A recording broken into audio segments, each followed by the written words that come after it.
in doing stuff. And by doing that, then you might think say you're the cope. I don't think it's gonna be that easy because our trauma is linked to environmental factors like rain, wind. And every time we see rain or wind, feel like everybody go back into that drive when the passage of the hurricane was going on.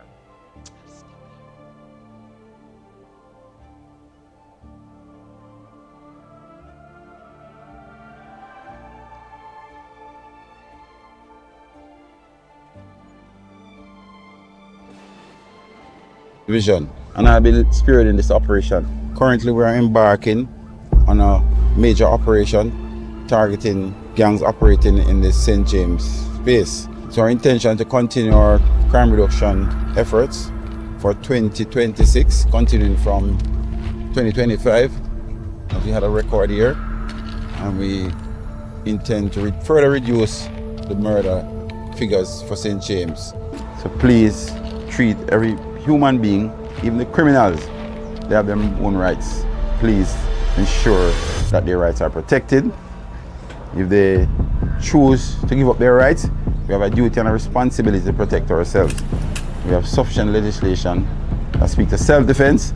So if they won't gunfire at us, we are trained and we are equipped, and we have a duty and a responsibility to respond.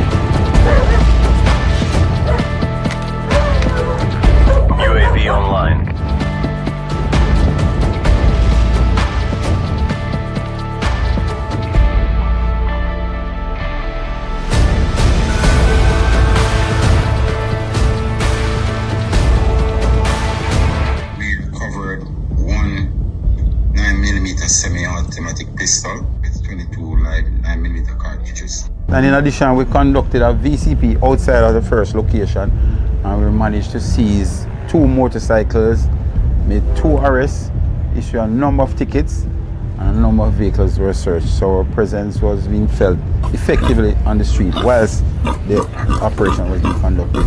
So overall, it was a good operation. It was a good day, albeit we were challenged by the weather. But the resilience of the team members of all levels demonstrated, the kind of effort was put into the operation. Thank you very much and have a safe trip home. God bless you.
JSF was making historic strides in crime reduction.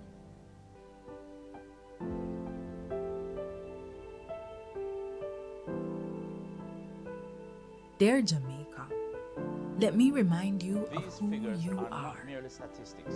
A They people, represent small lives in saved, numbers, but our families spared impact from grief, reaches far. communities that can begin Little, lesson but with with talawa. safety Remember, and a star nation a more star. secure and peace. We stand But back every up journey has a beginning. soon after we All fall. great men take that first And step. if we can't run, then I we'll rise take our to time be the and Commissioner crawl. of Police, We the Chief beam with Constable pride, for even all with tears in Jamaicans, our eyes, mindful but we'll of the smile, weight knowing of this office that and what we'll it be requires all of me. right.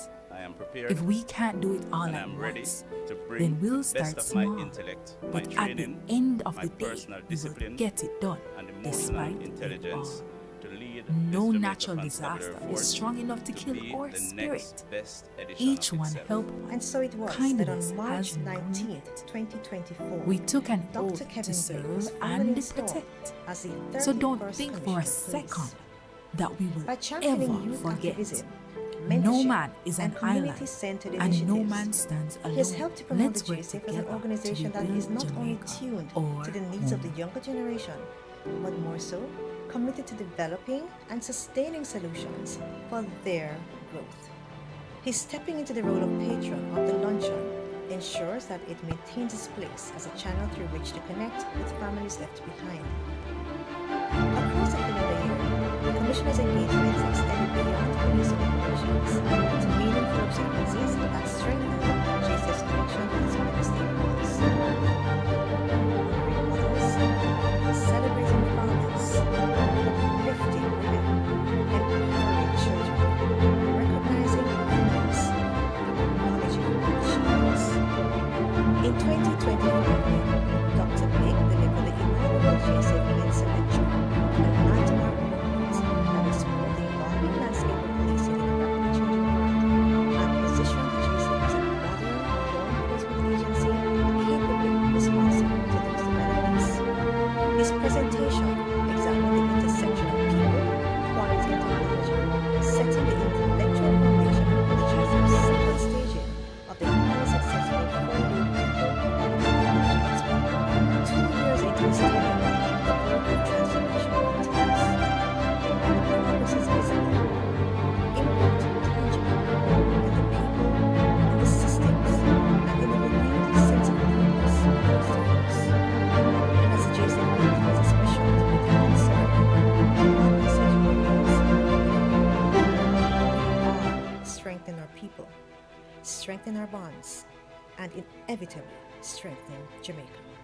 I'm Superintendent Leroy Edwards, Operations Officer for the St. James Division, and I'll be spearheading this operation.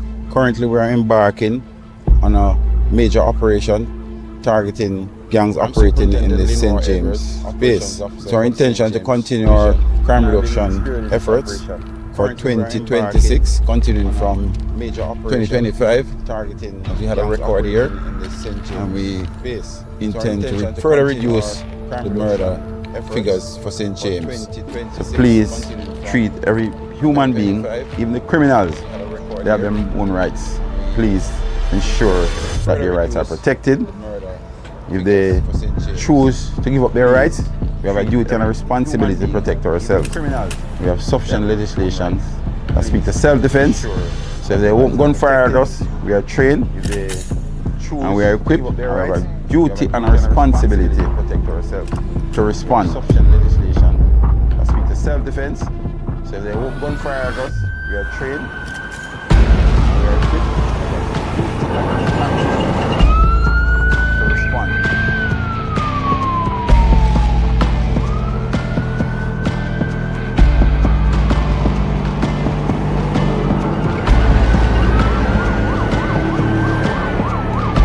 All teams, go, go, go.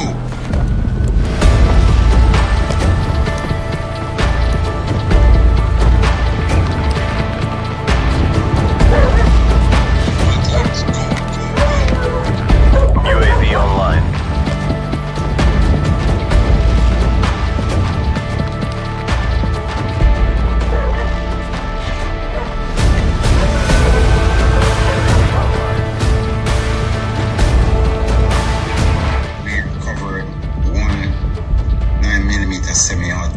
pistol with 22 live 9mm cartridges. And in addition, we conducted a VCP outside of the first location, and we managed to seize 2 motorcycles, made 2 arrests, issued a number of tickets, and a number of vehicles were searched. So our presence was being felt effectively on the street whilst the operation was being conducted. So overall, it was a good operation. It was a good day, albeit we were challenged by the weather, but the resilience of the team members of all levels demonstrated, the kind of effort was put into the operation.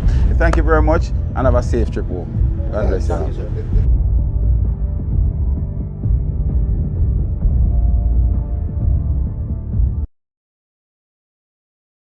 And Brigade Commander of the Specialized Operation, Mr. Warren Clark, other senior officers, our headquarters commanders, our company commanders, our members of the directing team, and importantly, our graduates. Ladies and gentlemen, good morning. This is indeed a very good morning, and very good morning to be at the Specialized Operation. It is both a privilege and a profound honor to welcome you to this graduation ceremony, marking a successful completion of this, our inaugural regional joint level 2 tactical training course, executed under the framework of a cooperation between the government of Jamaica and the government of the Turks and Caicos Islands. This training initiative, led by the Jamaica Constabulary Force, brought together participants from the Jamaica Constabulary Force, the Royal Turks and Caicos Police Force, and the Turks and Caicos Island Regiment. Is a clear demonstration of regional collaboration and strengthening law enforcement and security capabilities. So while this program represents the 44th serial of tactical training conducted here at this academy, this one holds an even greater significance, as this is the inaugural joint level 2 regional tactical training program.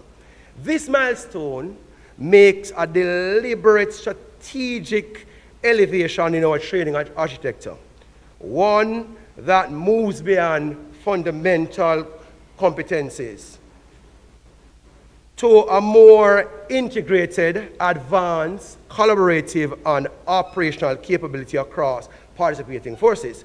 But today's event is not merely a celebration of individual achievement, but a powerful testament of what can be accomplished when nations, institutions, professionals come together with shared commitment and security, stability, and the rule of law. So this program stands as a symbol of strategic partnership, one that transcends border and reinforces our collective resolve to confront evolving threats with unity, precision, and professionalism. In an era where crime and violence are increasingly sophisticated and transnational in nature, collaboration is such as not just an option, it is essential. At this time, ladies and gentlemen, as we gather for this very historic occasion, I just ask Pastor Omar Morrison of the non-geo chaplain formation to come and ask God's guidance on these proceedings. Thank you so much. In reverence to our Lord, may I ask us to stand together, please.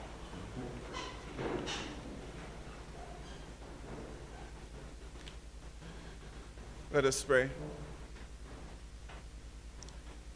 Almighty God, creator and sustainer of the universe, we bow before you today with grateful hearts, and we thank you for one more day and one more breath.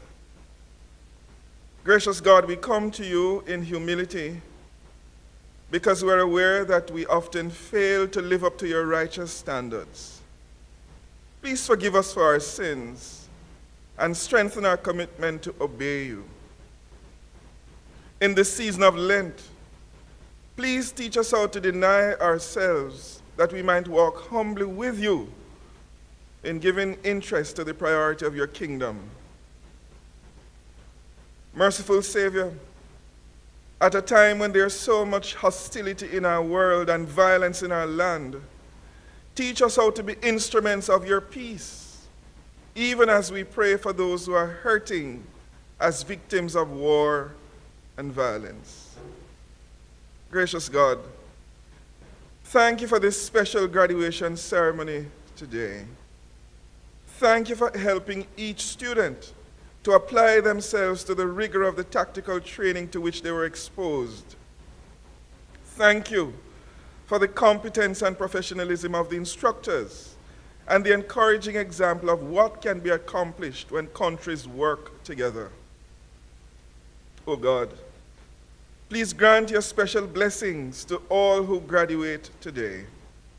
Grant them the enabling to serve with pride, integrity, and courage as they apply themselves, bearing in mind what they have learned in the pursuit of security and justice. Oh Lord, please grant too your very special blessings on the Jamaica Constabulary Force, the Royal Turks and Caicos Islands Police Force, and the Turks and Caicos Islands Regiment.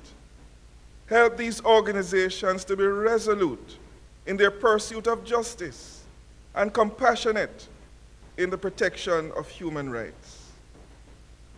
Lord, in these days of increasing geopolitical tension and complexity, grant us all the wisdom, knowledge, and understanding we need so we might do what needs to be done to keep the Caribbean zone a zone of peace. So, loving God, grant your grace and strength to all the participants gathered here today in their respective roles. May the details of this graduation ceremony come together with excellence. Cause your face to shine on us today, O God.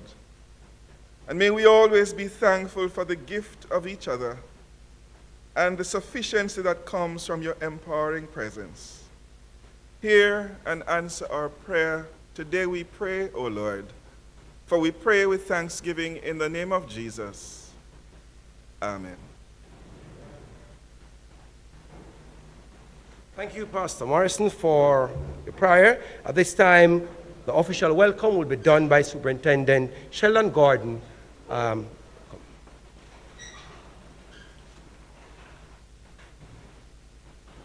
Honorable Minister, Dr. Ori Strong, Deputy Prime Minister and Minister of National Security and Peace, Her Excellency, the Leonie Daniel Selveratam, Governor of the Turks and Caicos Islands, Dr. Kevin Blake, Commissioner of Police of the Jamaica Constabulary Force, Mr. Fitz Bailey, Commissioner of Police of the Royal Turks and Caicos Island Police Force, Mr. Warren Clark, Deputy Commissioner and Brigade Commander, Mr. Gary Francis, our Chair, Assistant Commissioner of Police and Battalion Commander of Specialized Operation, Pastor Omar Morrison, Assistant Chaplain, all other senior officers of the JCF, DSP Ivan Lawrence and his training team, members of the JDF, other members of the Jamaica Constabulary Force, ladies and gentlemen,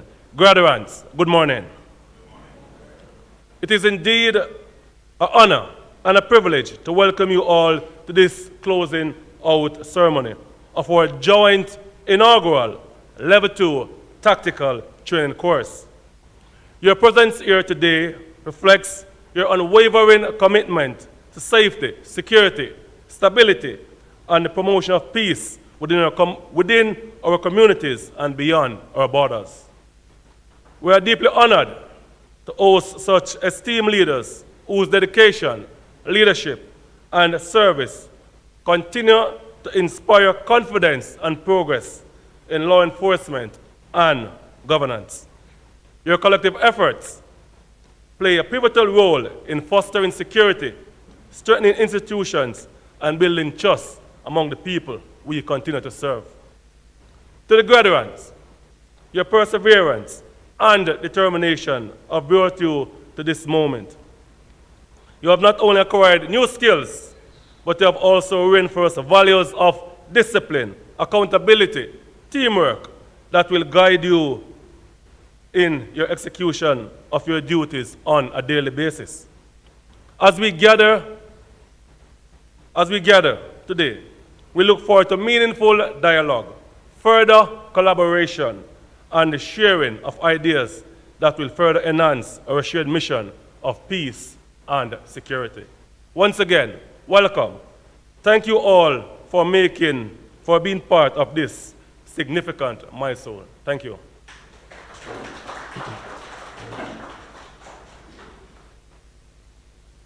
Thank you, Superintendent Gordon, for letting us know that we are welcome. Are you feeling welcome now? Great. So we are very blessed today. There's very few places you could go to have two commissioners of police. And what is good about today is that both our commissioners will give us remark. So we will now have the remark from the Commissioner of Police of the Royal Turks and Caicos Police Force, Mr. Fitz Bailey, and he will be followed by our own Dr. Kevin Blake, Commissioner of Police for Jamaica Constabulary Force, in that order. Thank you, Commissioner. Thank you very much, Mr. Francis. Let me adopt the protocol that has been established, but I want to recognize Her Excellency, our Deputy Prime Minister and Minister of National Security and Defense, Dr. Kevin Blake, and all the other senior officers, DCP Clark, and all the other officers. I am on, we call it home soil, so I am a little more comfortable. I never knew that I was slated to give a remark, but when I was in St. Andrews Central, I was told, when I just took up the transfer, that as a divisional commander, make sure that you walk with a speech in your pocket at all times. Now, I am going to talk from my heart. And so let me, first of all, say thanks to the Deputy Prime Minister and the government of Jamaica, as well as the Commissioner of Police and the JCF, for the significant support that have been given to the Turks and Caicos Islands for the past year or so. The support has been quite significant. And there are some lessons to be learned.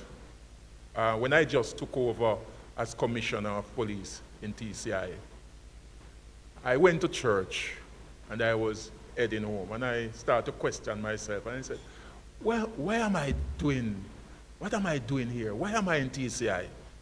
Because you're really trying to define your purpose. But now I understand. Being here today, I think the lesson is very clear. I think when we look at how the force have evolved, the JCF, and I must big up JCF. When I say I big up JCF, really big up JCF, I think we are trendsetters within the region. And I think regionalism is very important as we seek to challenge the crimes that we are faced with. I remember those days, 40 years in one organization, so I have history. When consultants used to come here, get some ideas from us, they go and repackage it, and then come as if it's their own. What we have now is an understanding of the landscape and homegrown individuals who understand the landscape, creating the program that is essential to deal with the challenges that we face within the region. And I think when you look back at where we have come from as an organization, and I'm talking about JCF, evolved, the challenges, the difficulties, sometimes we were beaten up by international bodies. But where we are at now, no one can challenge the legitimacy of the JCF and the programs that you offer. And I ask you to give an applause for the achievement of JCF.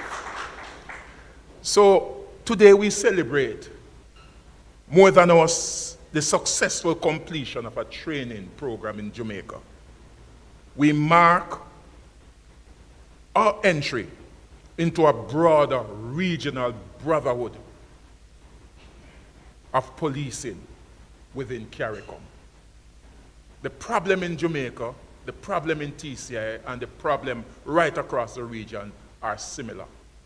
And I think the program that is offered seek to address some of those challenges. Your training is a clear example of what CARICOM integration looks like in a practical way. We have shared knowledge, shared standard, and shared commitment in security across our region. But training is only the beginning. As you, and I'm addressing the gradient, as you return to the Turks and Caicos Islands, you carry not just new skills, but a regional mindset. What you do as of now is not just about Turks and Caicos Island. It's about resetting the region. Because we all want to, you talk about Europe and all of that, we want to look at CARICOM, and people must come to us for guidance and for support and to consult with us. And I think this is setting the stage for that.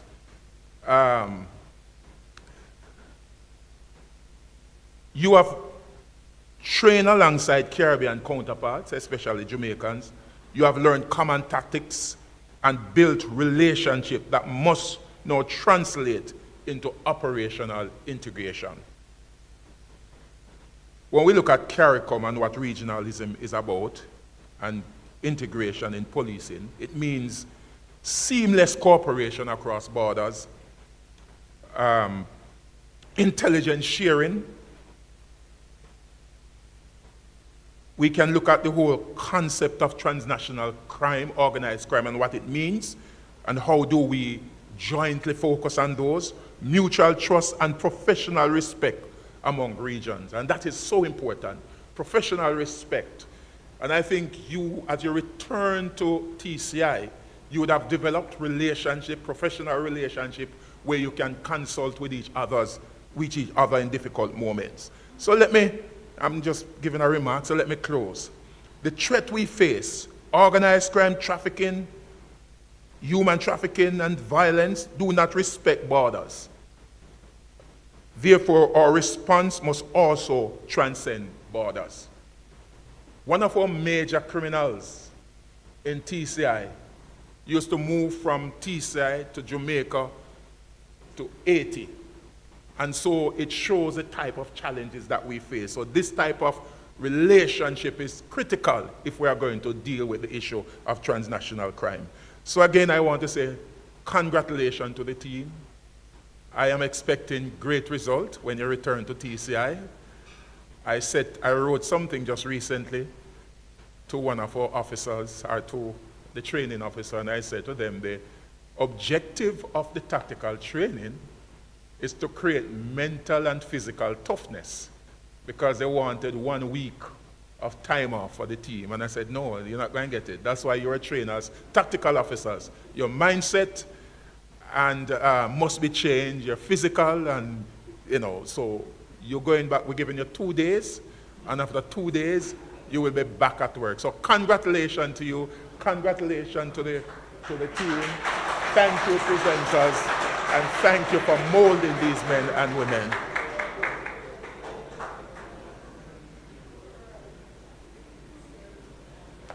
Excellent, brilliant, brilliant. After that speech, Commissioner Bailey, I don't think I need to say much more. As I mentioned to Her Excellency this morning when we met, that we maintain that link and that ownership of Commissioner Bailey.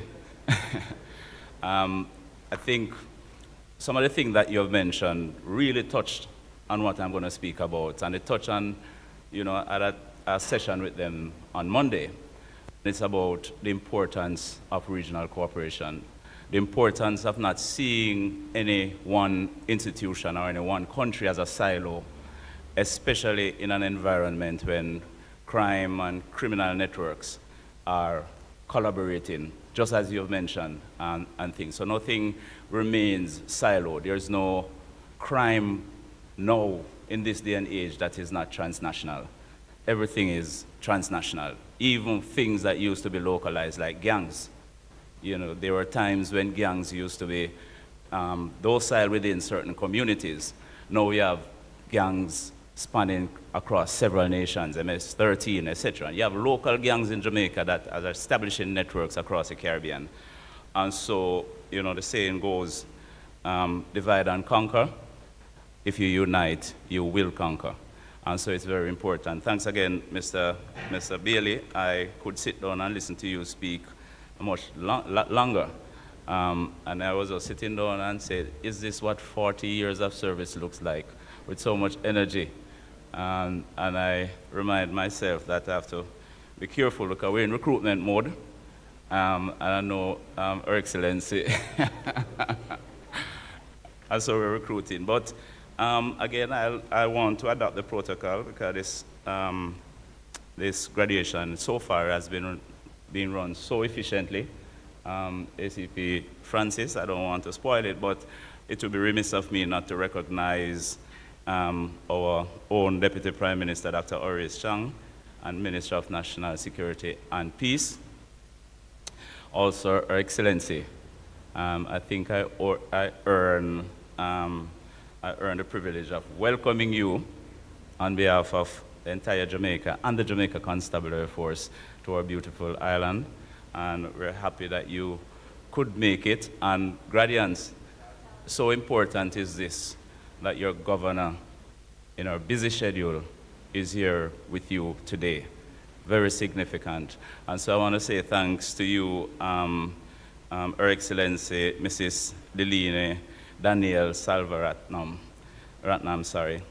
Governor of the Islands of Turks and Caicos. Do I welcome Mr. Fitzbailey, a son of the soil, Commissioner of Police?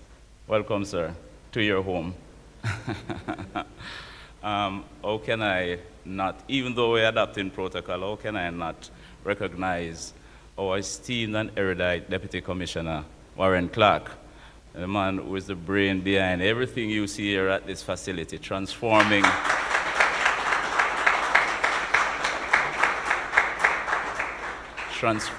what was then Mobile Reserve into this new specialized operation. And I often remind our members that whenever life throws you lemon, you use it and? No, you put it up to ripe. Use it and make lemonade. And specialized operation, we know the history, and this is a clear example of what this is. I want to also recognize other senior officers and members of the JCF and members of our partner agency, the Jamaica Defense Force. We operate with a level of synergy that is the distinction between the police and the military is not easily discernible. We have a model that now becomes the envy of the world, especially in the changing face of security, where national security is now more internally centered. We have been operating like that for many, many decades, and say thanks to our colleagues. When we see our success in crime reduction, we always remind ourselves that we did not do this alone. Several stakeholders, one of the key among them is the Jamaica Defense Force, standing with us shoulder to shoulder. How can I end without recognizing the gradients of the Royal Turks and Caicos Island Police Force, and also the Turks and Caicos Regiment, and also, very, very importantly, our own corporate communication network led by our esteemed SSP, Delia Garrick. I want to also special recognition to Mr. Shorter and your team that unit that is providing valuable support to the Royal Turks and Caicos Island Police Force. Thank you, Mr. Shorter. And the feedback I'm getting is extremely encouraging and impressive. You know, usually when you have this type of ceremony, as the chairman, the master of ceremony just mentioned, that it gives me great pleasure to bring remarks. So that is the cliche that is usually said. And sometimes you wonder whether or not you are absolutely, it's a pleasure for you to be here. And so I avoid saying this all the time, but now I'm going to say it because I'm saying it from the heart. Based on where we're coming from, the work that we have put in this, and to see this realizing, I must say, and with a great degree of confidence and genuine sincerity, that it gives me great pleasure to bring remarks at this graduation. Now, this graduation is a demonstration of what becomes possible when we move beyond the notion of security, that security is local, instead of embrace the reality that security is integrated and shared across nations. We are operating in a globalized world in which crime and criminal networks are predominantly transnational. We therefore must embrace a stronger integrated approach to policing. Organized criminal networks do not respect jurisdictional boundaries. Illicit firearms, narcotics, and human trafficking networks move fluidly across maritime and territorial spaces. Cyber threats originate in one country and impact another in a matter of seconds. These are not isolated problems. They are regional challenges situated within a wider global security environment. And it is within this context that this joint Level 2 tactical training program must be understood. Of course, this course has incorporated the acquisition of tactical skills. However, it has also been about building interoperability and strengthening cohesion among our officers who must increasingly operate within a shared security framework. So over the past weeks, you have undergone a demanding and comprehensive program that has tested you physically, mentally, and professionally. From weapons handling and building entry to land navigation, endurance operations, and decision-making under pressure, the training has been intentionally rigorous and operationally relevant. However, beyond the technical competencies, you have trained together, you have built trust, and developed a shared understanding of standards and expectations. And that, ladies and gentlemen, perhaps is the most critical outcome of this experience. There is a principle that I'm always guided by, and I think it speaks profoundly to why we're here and what we're doing, and that is the saying that goes, a chain is only as strong as its weakest link. And in the context of contemporary security, that chain represents our interconnected jurisdictions across the Caribbean and beyond. If one state is vulnerable, then the region is exposed. Conversely, when we strengthen each other through collaboration, intelligence sharing, and capacity building, we enhance our national security, regional stability, and global resilience. And this is why, ladies and gentlemen, partnerships are essential. They are vital operational imperatives. The collaboration demonstrated in this course reflects a model for modern Caribbean policing, one that is integrated in approach. It reflects strong institutional relationships that must be nurtured and sustained. It highlights the importance of aligning our efforts at the local, regional, and international levels to effectively respond to threats that transcend borders. Graduates, you now carry a responsibility that extends beyond your individual roles and your respective organizations. You are a part of a wider regional security architecture. Your professionalism, your discipline, and your decision-making will contribute directly to the strength of that system. And as you return to your jurisdictions and divisions, you must maintain the standards you have developed here. Continue to cultivate the partnerships you have formed. Remain conscious of the broader strategic environment within which you operate. And probably most importantly, remember that you are doing more than laying bricks. Everybody remember that story? All right. Is that Your Excellency? They will explain it to you when they get the opportunity.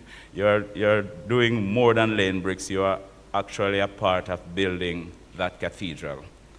And so, ladies and gentlemen, in the final analysis, security knows no borders, and our collective resilience depends on unity.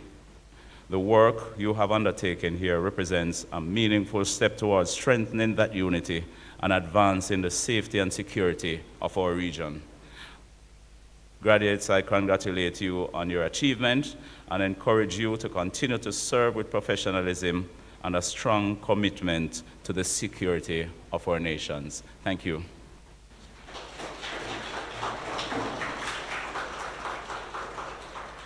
Thank you, Dr. Kevin Blake, our Commissioner, for that remark.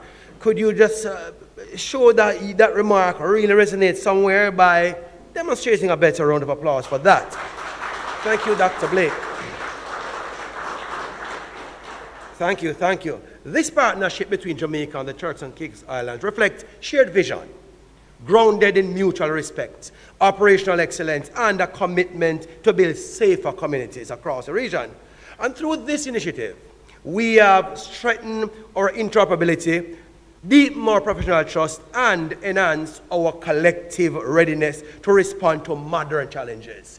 And at this time, we'll have Her Excellencies, the Governor of Turks and Caicos, to just give a remark supporting that. Thank you.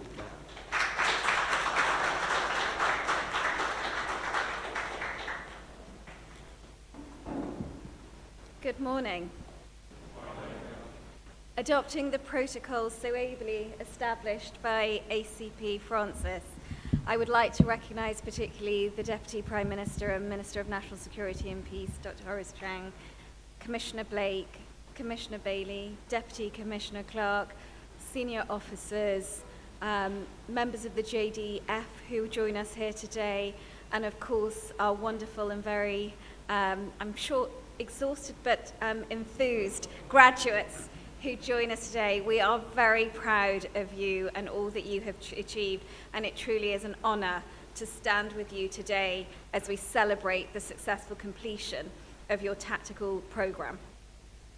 At the outset, I extend sincere appreciation to the Deputy Prime Minister, Commissioner Blake, and the JCF for your continued partnership and unwavering commitment to strengthening security cooperation across our region. Your willingness to share knowledge, resources, and experience is a powerful expression of Caribbean solidarity. Today, we recognise not only the officers of the Jamaica Constabulary Force and participating agencies, but also the graduates of the Royal Turks and Caicos Islands Police Force and the Turks and Caicos Islands Regiment.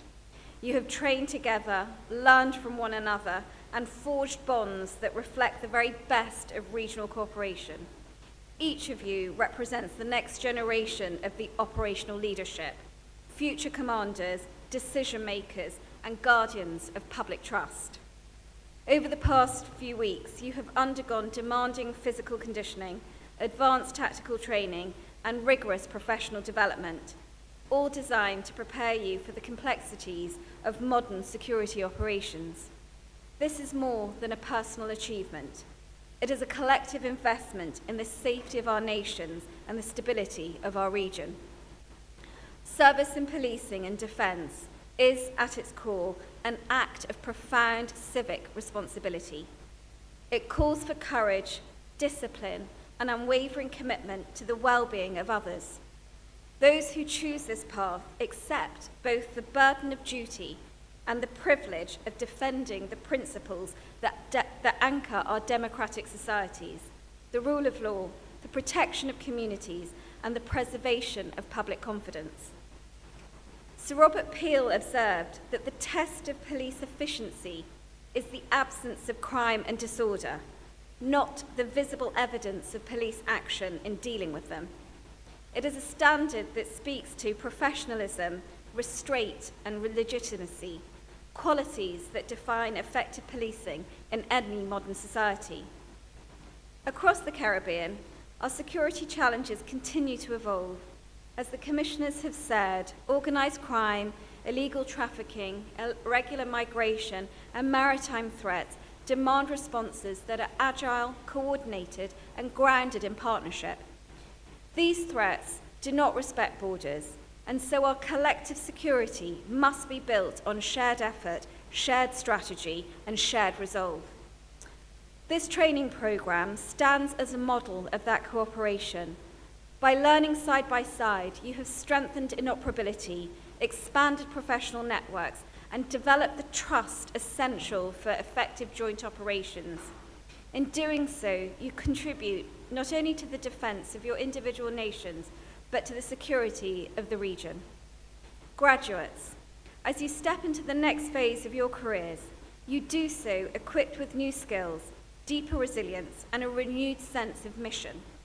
You are the ones who will step forward in the very moments when others must step back, answering challenges that demand courage, clarity, and resolve. Your journey from this point will not always be easy, but to quote Rabindranath Tagore, "Let me pray not to be sheltered from dangers, but to be fearless in facing them." It is this spirit, courage without complacency, duty without hesitation, that will guide you in the days ahead. What you have learned here will directly shape safer communities, stronger institutions, and a more secure Caribbean region. Your service matters, your professionalism matters, and your dedication strengthens not just your own nations, but our entire region. I wish to also acknowledge the families of the graduates before I close, and also of those who serve. Service of this kind is never carried out alone. It is strengthened, sustained, and made possible by the support, patience, and sacrifice of loved ones who stand quietly but steadfastly beside you and all who answer the call of duty, for which I thank you. As the Governor of the Turks and Caicos Islands, alongside the Premier and our National Security Council, I remain committed to supporting initiatives that build capacity, reinforce the rule of law, and deepen regional collaboration. This graduation is therefore not simply ceremonial. It is a meaningful step forward in our shared effort to fortify the institutions, partnerships, and principles on which lasting security depends, and to advance the dignity and the collective well-being of our people. I congratulate each of you on your achievement and wish you continued success in service. May you go forward with confidence, honour, and steadfast purpose. May God bless you, and may God bless our precious islands. Thank you.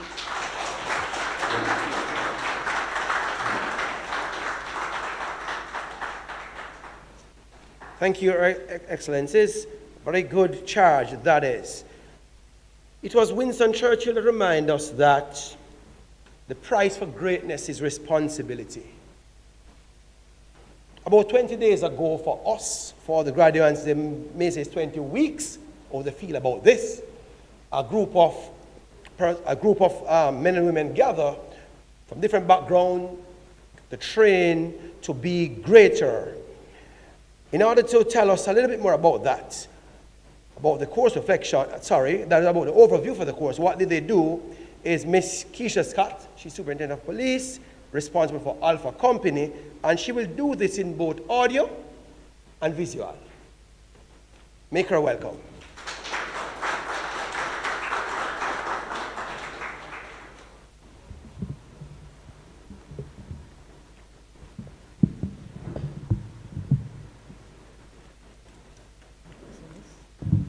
Thank you.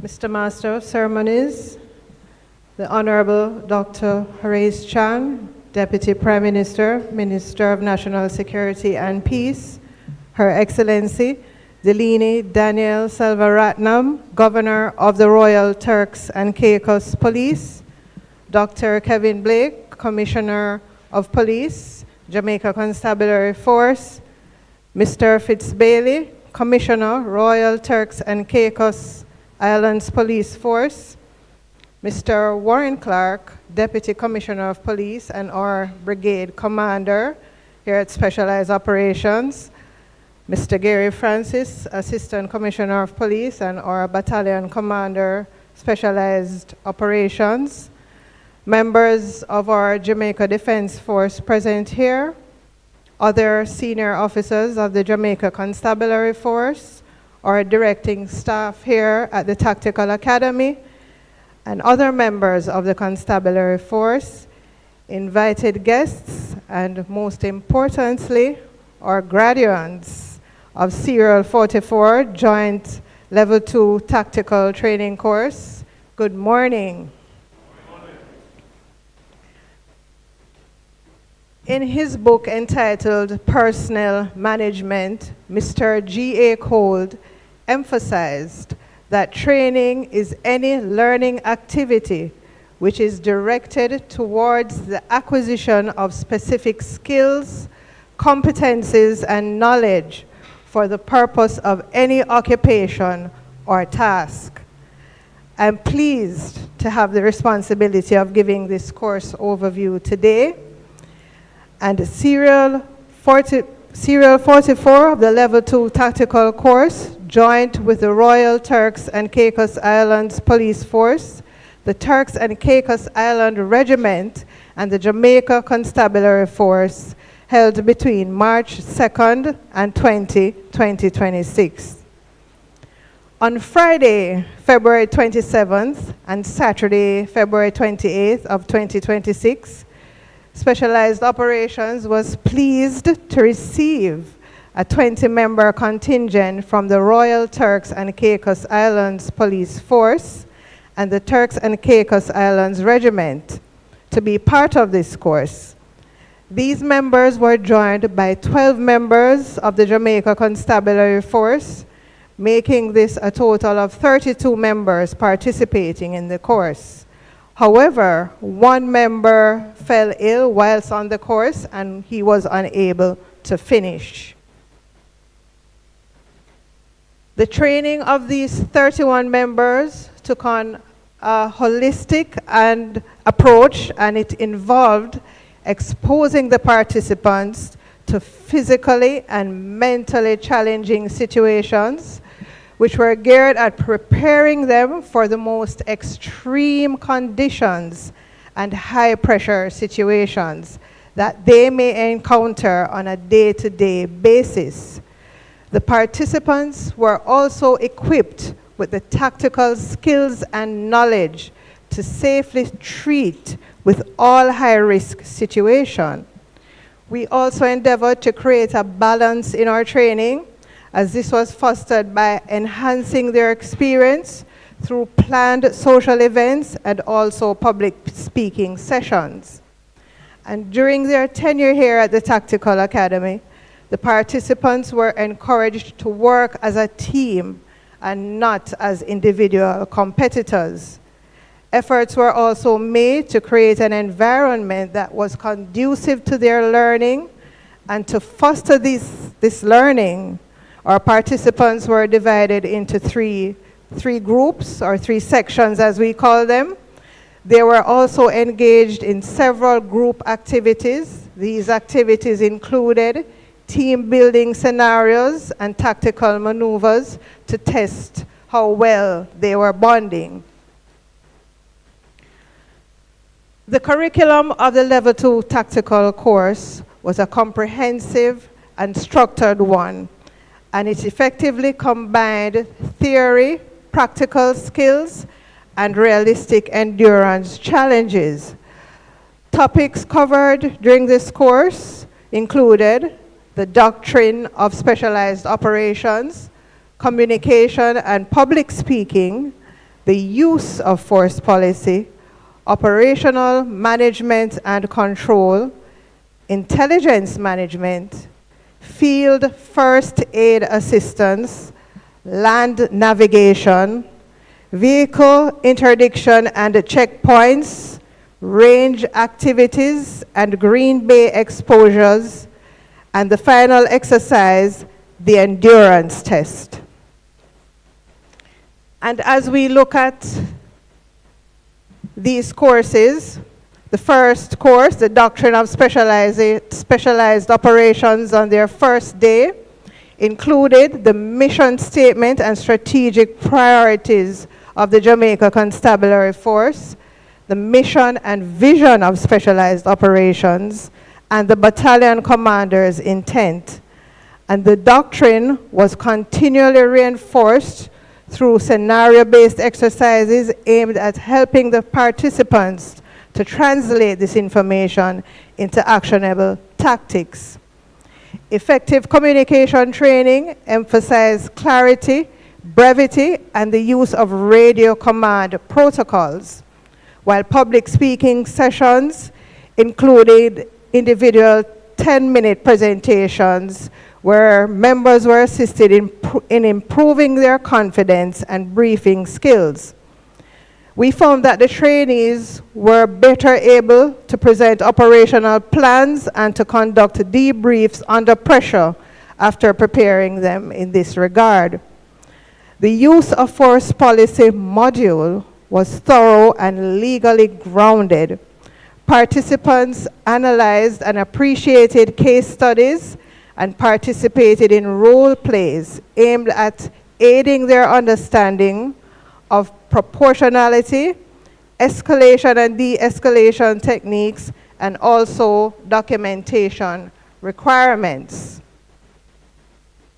Operational management and control training covered weapons handling, multiple patrol coordination, urban patrol techniques, public order operations, building entry, and target indicators.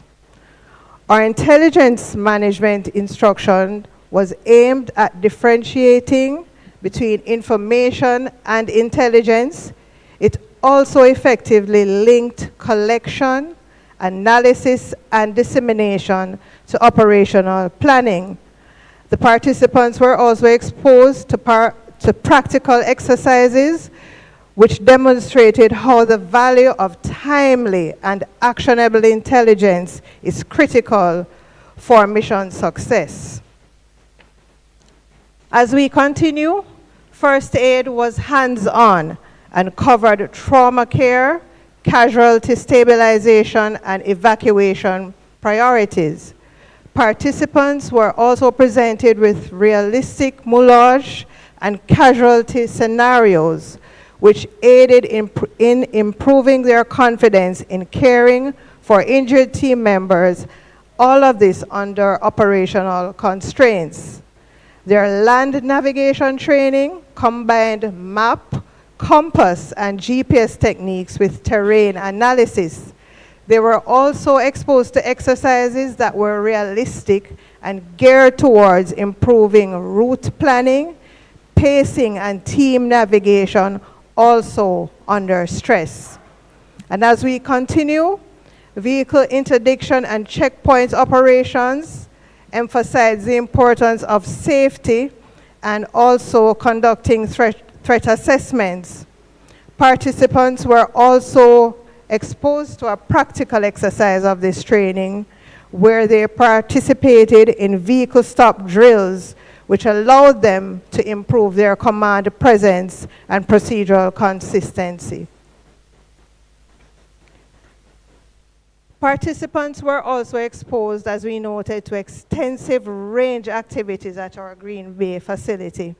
And during this training exercise, they were provided with limited food and minimal supplies, as they were required to sustain themselves for over 72 hours. I'm seeing some smiling faces, while also maintaining their operational readiness. And their final exam, that of the endurance test, constituted a 15-mile walk. And this was from Irishtown to Catherine's Peak, which was a challenge that tested their physical fitness, navigation, teamwork, and their mental resilience. And I'm pleased to say no member failed. No member was left by the wayside. As this course ends,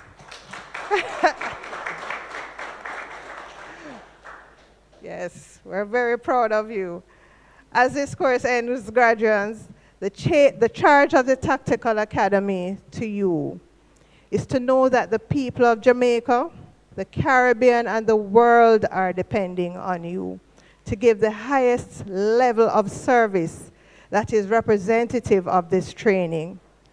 And we must also use this training to strengthen global security and enhance public safety and confidence. And as we continue to uphold the motto here at the Tactical Academy, we train hard to fight easier. I leave you all with a quote, with a Bible verse that inspires our hard work. Taken from Hebrews 12, verse 11. No discipline seems pleasant at the time, but painful. Later on, however, it produces a harvest of righteousness and peace for those who have been trained by it. Thank you.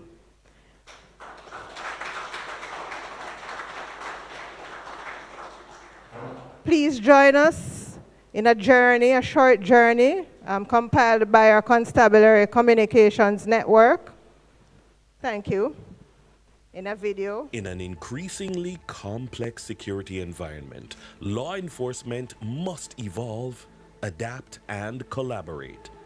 Over the course of 3 weeks, the Jamaica complex security environment, law enforcement must evolve, adapt, and collaborate.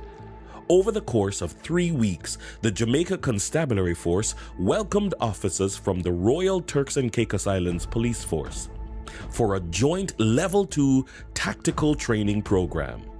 Hosted at the Specialized Operations Tactical Academy, this training brought together two professional forces united by a shared commitment to excellence, discipline, and service.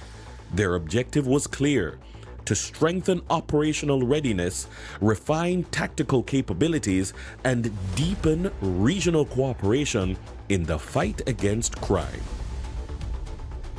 From the very first day, officers were pushed beyond the fundamentals. Every movement required precision. Every decision demanded clarity.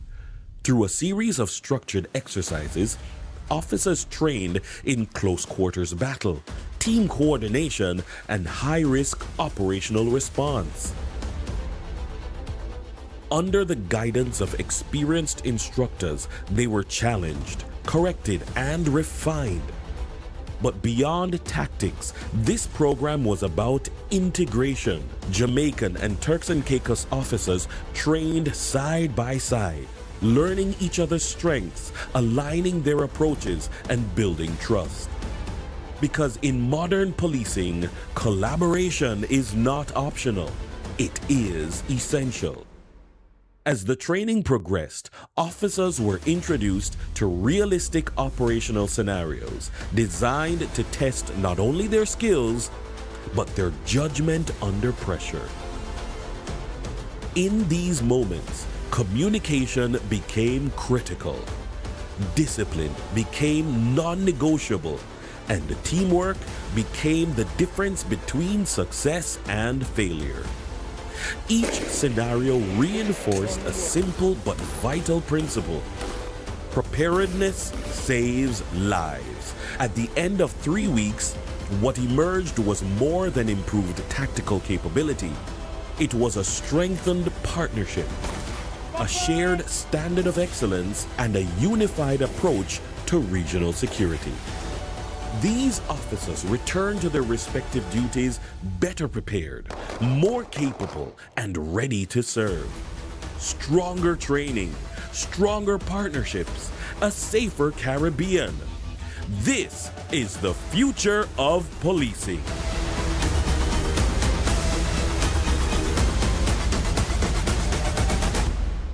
The hardest thing was the pressure because of the environments that was given to us. The nature was unforgiving because you had the beautiful sun of Jamaica and then you had the beautiful rain that poured on to the clothes, the pants, the shoes. But in all honesty, It was a great experience, to say the least. And I gotta say, to anyone who needs the training, to run out there and come to Jamaica together.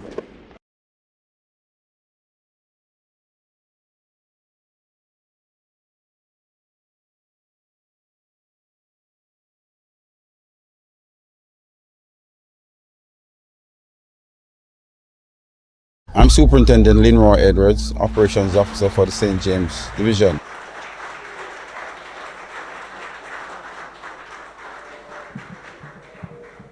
Thank you, Superintendent Scott, and thank you, CCU, to capture those moments, immortalized moments. At this time, I just want to recognize our viewers online. TCI, good morning to you, and I'm happy to have you and those in Jamaica. And with that, though, I really want to ask the directing staff to stand and be recognized. You have transformed lives already, right? Directing staff? Right.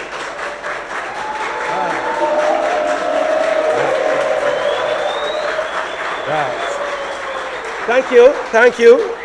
Thank you, you may be seated, thank you. Excellent, you are really transforming lives, man. You are like the clergymen, you know, transform lives.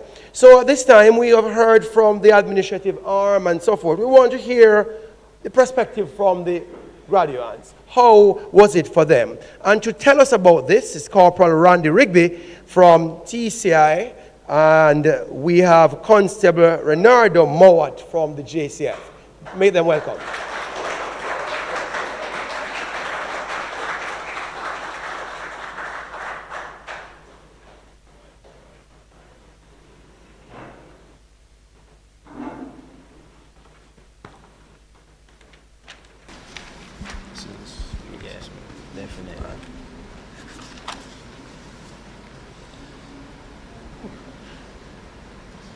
Continuing the protocol that has already been established, to our distinguished instructors, fellow coursemates, and invited guests, good morning. I am Randy Rigby. Beside me I have Constable Renardo Mowat.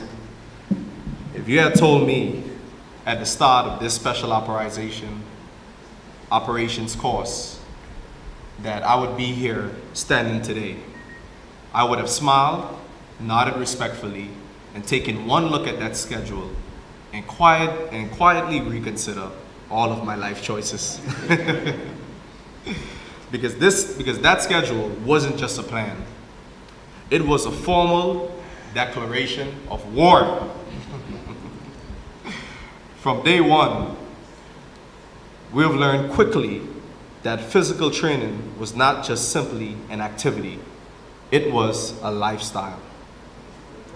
Twice a day, every day, morning PT to wake us up, and afternoon PT to remind us whatever we thought our limits were, we were absolutely mistaken.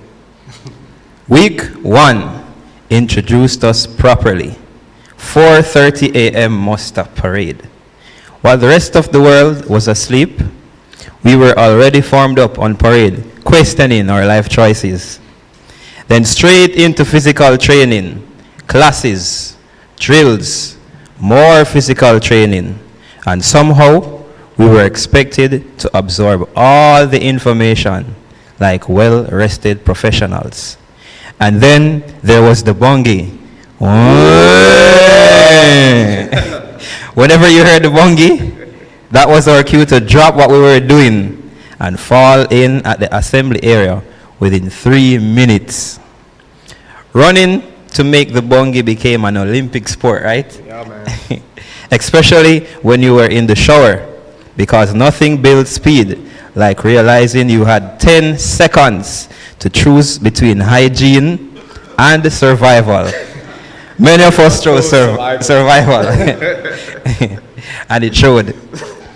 And then there was tail end Charlie, a critical point of our patrol formation that pushed our physical fitness, mental resilience, and sheer determination to keep going. You quickly learned that falling behind was not an option. It was where discipline was forged and limits were either broken or exposed. All our lectures and drills operated on an entirely different level, highly practical, and delivered in a way that demanded your attention, whether you were ready for it or not. Every lesson was intentional, with clear purpose behind it. This wasn't just training, it was a deliberate preparation for the realities we would face. Then week 2 arrived and made it clear that things, in fact, gets more challenging. Land navigation became more than an exercise. It became an experience. Those checkpoints were not nearby. They were not just ahead. They were in a different parish. Far enough to make you question your map, your compass, and occasionally your own sense of direction in life. 11 hours straight, navigating terrain, problem solving, and pushing through fatigue. At some point, it stopped being about finding checkpoints and became about perseverance. But in the end, we found them, and we won. And suddenly, every step, every miscalculation, every moment of doubt was worth it. And then came Green Bay. Oh, that Green Bay, I tell you. First of all, no one properly prepared us for that walk before Green Bay. That walk alone could have been its own assessment. Then after dropping us off, vehicles casually drove past us 15 minutes later, as if to remind us that easier options did in fact exist, but just not for us. And that hill, that final 200 to 300 meters, even the vehicles were struggling. So naturally, we were expected to handle it without complaint. That wasn't just a hill. That was a test of faith, endurance, and commitment. Then 3 days on the range, 3 days of shooting, drills, and maintaining focus under pressure, all while being introduced to Jamaica's finest sandflies and mosquitoes. Every day, we heard Moed confidently say, "This is the best day of my life." While we were actively negotiating with the rain and our makeshift tents. Ladies and gentlemen, we did not build tents. We built temporary kites with commitment issues. Our tents didn't just collapse.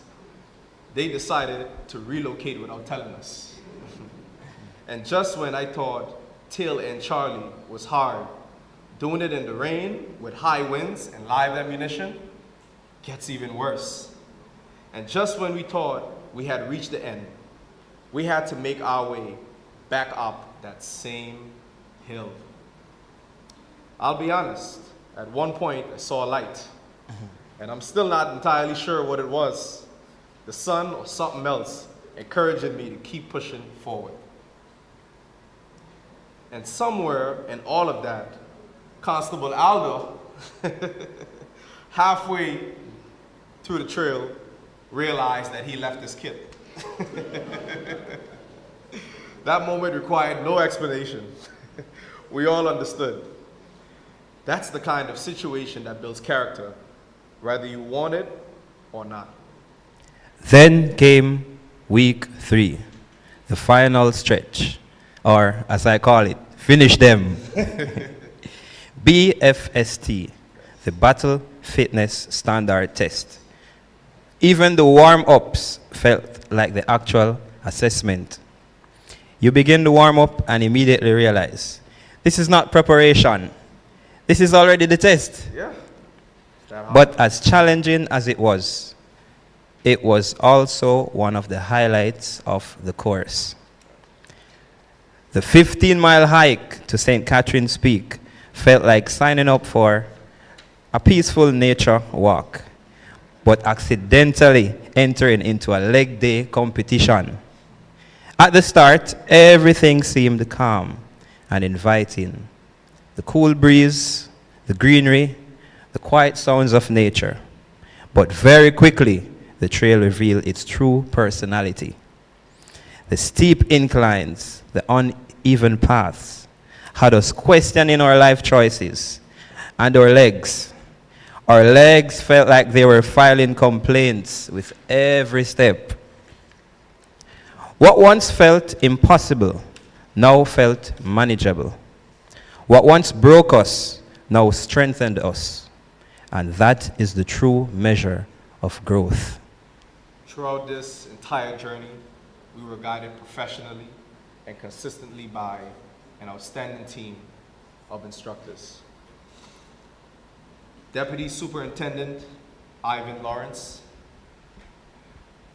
Inspector Nicholas Shorter, Sergeant Milton Scott, Sergeant Docleen Barrett, Sergeant Patrick Dunkley, Staff Sergeant Lancelot Fagan, Corporal Britannia Martin, Corporal Aldane Barrett, Corporal Ray Brown, Corporal Shauna K. Housen, Corporal Nicholas Robinson, Corporal Brandon Burrell, Corporal Roshane Baker,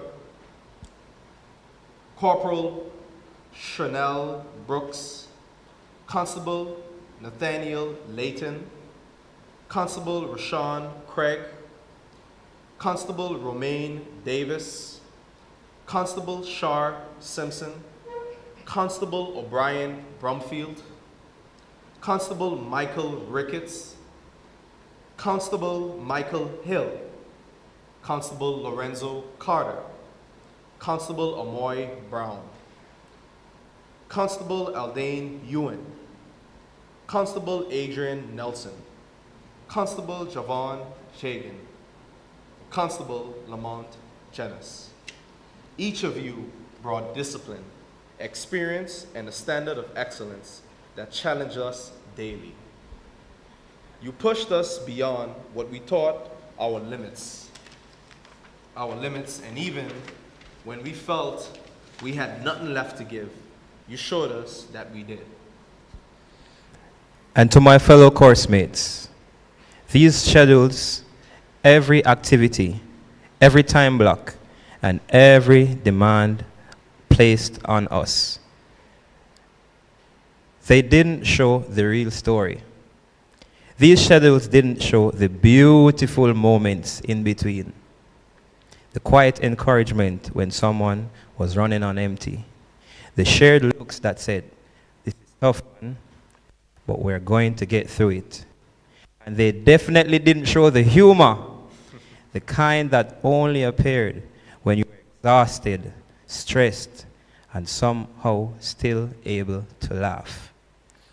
But despite everything, the early mornings, long days, every challenge, we kept going together as a team. We pushed through physical training, acquired new skills, supported one another, and refused to quit, especially on the days when quitting seemed like the easiest option. To the instructors, thank you for holding the standards. Even when we question in the moment, we understand now that it was necessary. You didn't just train us, you prepared us. If there's one thing this course represents, it is consistency. Day after day, evolution after evolution. We showed up not because it was easy, but because it was required. So while we're honored to stand here, the truth is, the true achievement belongs to all of us. Because no one looks at that schedule and thinks this will be easy. Ready? Mm-hmm. We didn't just complete this course, we earned it. Thank you.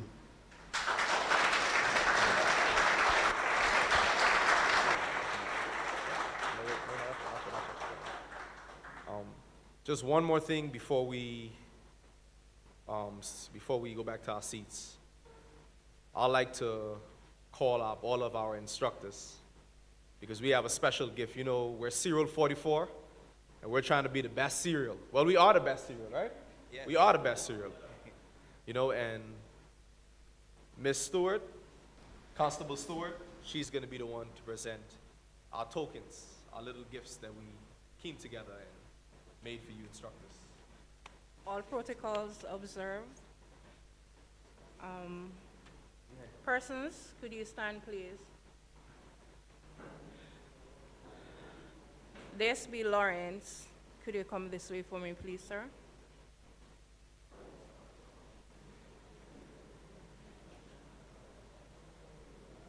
Sergeant Pennant.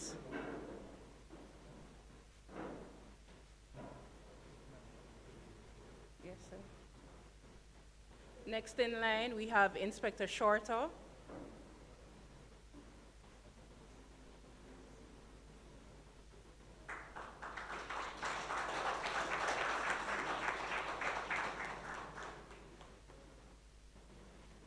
Next, we have Sergeant Scott.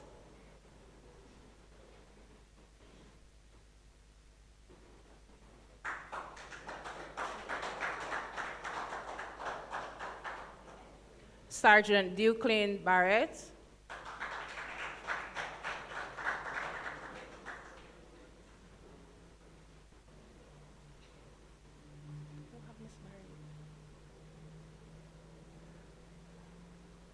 Barrett.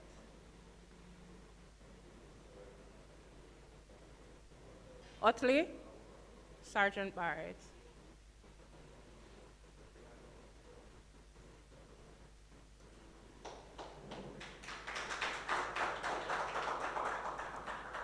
Mr. Ray Brown.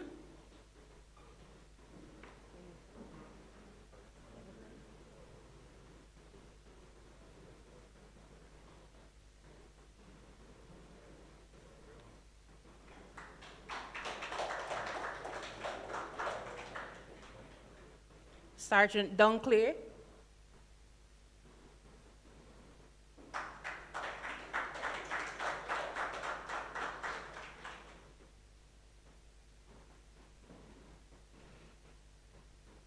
Corporal Baker.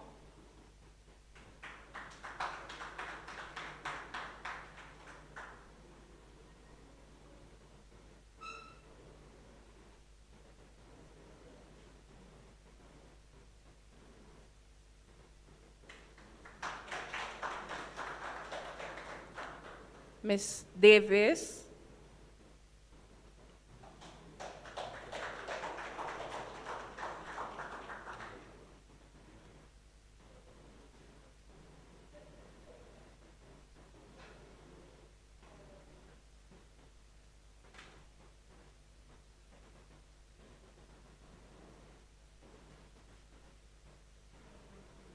Corporal Burrell.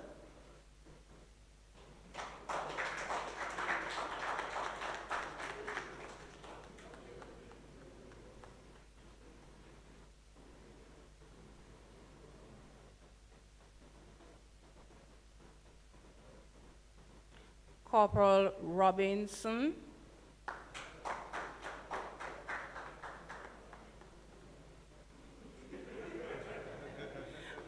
Some of them are unavoidably here, not here.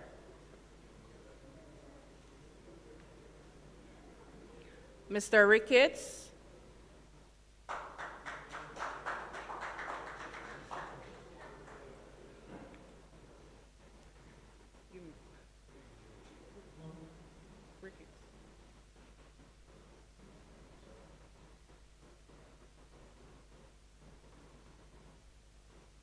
Mr. Ewan.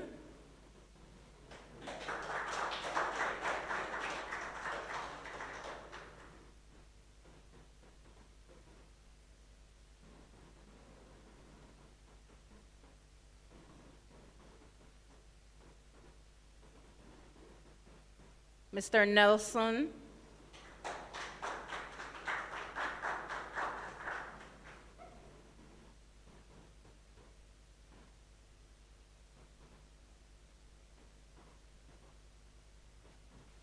Corporal Barrett,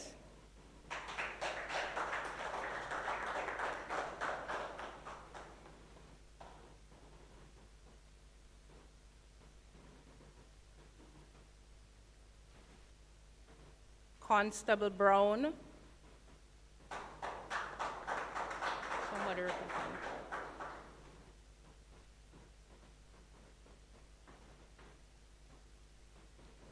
Constable Craig,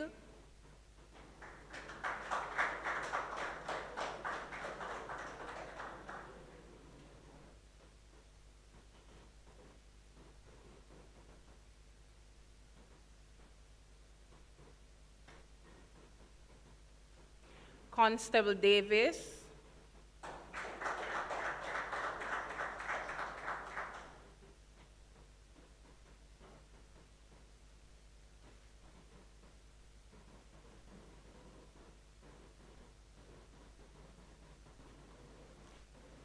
Constable Carter,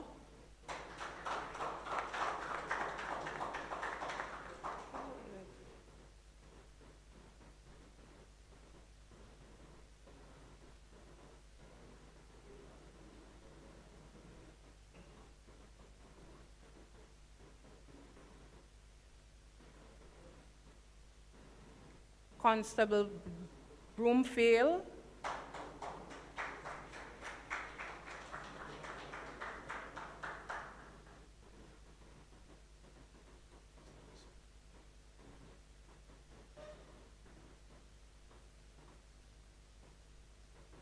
Constable Simpson,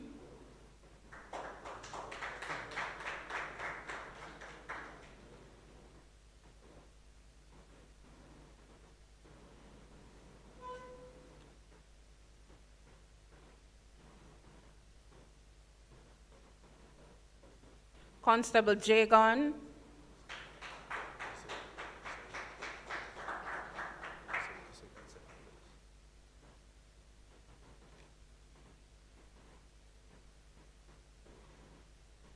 that concludes it. Thank you once again. Thank you.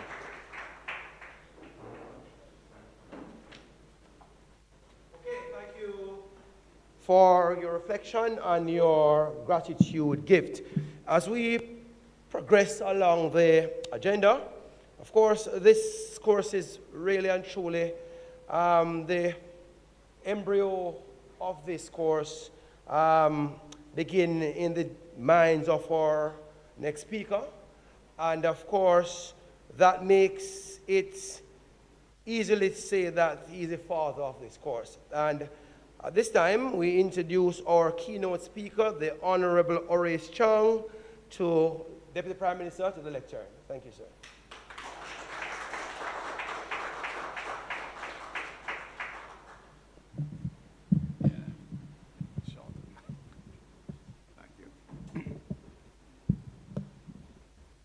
Thank you, ACP Francis, Chair for the morning. Excellency, Mr. Leonid Daniel Salvaratam, Governor from the Turks. Commissioners, first Kevin Blake, our Commissioner of Police, Jamaica Constabulary Force, and Mr. Fitzbailey, Commissioner for the Royal Police, Royal Turks and Caicos Islands. Deputy Commissioner Warren Blake, who has a particular responsibility for what's happening here this morning. Deputy Commissioner, other members of the Officer Corps of the Jamaica Constabulary Force, the trainers, specially invited guests, and of course the guardians from the course this morning. I gather there are some members of the media, beside our local media, our police media center, the Ministry of National Security, and good friends attending this morning. Good afternoon, I think it's now afternoon. I'm pleased to be here this morning, and members are aware that I was out for a little while, but it's a very good course to start back the discussion. The course reflects some of the evolving changes in the Jamaica Constabulary Force and the relationship in the Caribbean, which would not have been envisaged even a short time back. Jamaica, the Turks, and other English-speaking Caribbean islands were all English colonies, and therefore inherited a similar police legacy. In fact, I just remarked to the Commissioner that in fact, even the uniforms were kind of common to the English-speaking country, the candy stripe shirt and red seam, and a white, in the sun hat, a white bowler hat, if I recall correctly, when they go sunroofing. A little while back, I think some might not remember them. But and of course, there was the kind of ideal policing of being the English Bobby, walking around unarmed and walking the streets, so to speak, on patrol. But times have changed dramatically, and the region, in fact, has come to face some very challenging legal issues. And our police force had to evolve, and therefore I'm pleased to hear this morning when we not only has evolved as an institution, but can work with our Caribbean colleagues to establish not only greater professionalism, but look at some of the best practices that have evolved and assisted us in Jamaica in dealing with the challenge we have had. So I'm very pleased to join this one at this closing ceremony for the joint inaugural Level 2 Tactical Training Course. Of course, the Tactical Training Course is also a part of the evolution of the Jamaica Constabulary Force, in which Commissioner and Deputy Commissioner Warren Clark have, in fact, and the leadership of the course has evolved as part of the expanding of the course available to our police officers, but in fact making it relevant to the challenge we face today in a very professional manner and getting the results we are getting at this point in time, that we can in fact extend a helping hand to our colleagues across the region. So it's a pleasure to have you this one, Governor, and Mr. Bailey. They are one of us. We know you're in Turks doing the job and we're getting the results that we want and laying a foundation and example of what can be done to deal with the regional activity that challenges this region. It represents more than the completion of a training program. It stands as a tangible expression of a deepening security cooperation between Jamaica and the Turks, and a clear recognition that the threats we face demand a united and coordinated response. Indeed, small island developing states, as we are, face particular challenges from organized crime. It's violence, it's financial crime, public disorder, and then we're disrupting and undermining the institutions of state in these regions. We have had to face that problem for some time, as I allude to later, but smaller island developing states face particular challenge. The resources of some of these gangs is much bigger than the economy of some of the island developing states. So we have to be united and collaborative in dealing with the problems so we can overcome them. Across Latin America and the Caribbean region, the challenges remain stark. Despite encouraging progress in some jurisdictions, the region continues to record among the highest levels of violent crime globally, with a median homicide rate of 17.6 per 100,000 in the region, Latin America and the Caribbean. Yet within the reality, there is a cause for optimism. Both Jamaica and our friends present this morning, the Turks and Caicos Islands, recorded a reduction in homicides exceeding 40% in 2025. Commendation to the entire police force. Remarkable achievement in both cases. This is no small achievement. It reflects deliberate planning, sustained operational effort, and the unwavering commitment of the men and women on the front lines. No commendation is too high for both Commissioner Blake and Commissioner Bailey and the officers they lead for the significant progress achieved in the respective countries. I'm pleased that Jamaica was able to contribute and work with the Turks in the island, not only by providing Mr. Blake, Mr. Bailey, but by providing some men, which we hope to continue working with you and ensure to bring your own capacity to a level where you can manage the issues in the Turks and Caicos Islands. As we are today, it's a privilege and a pleasure too that Jamaica will become a calling point. So we're not sure, Commissioner Blake is not sure who might call him again, so we have to get you ready and establish fast. It is important to recognize that while some countries in the region are more recent entrants to this struggle, Jamaica has long confronted the scourge of high levels of violent crime. We are going many, many years.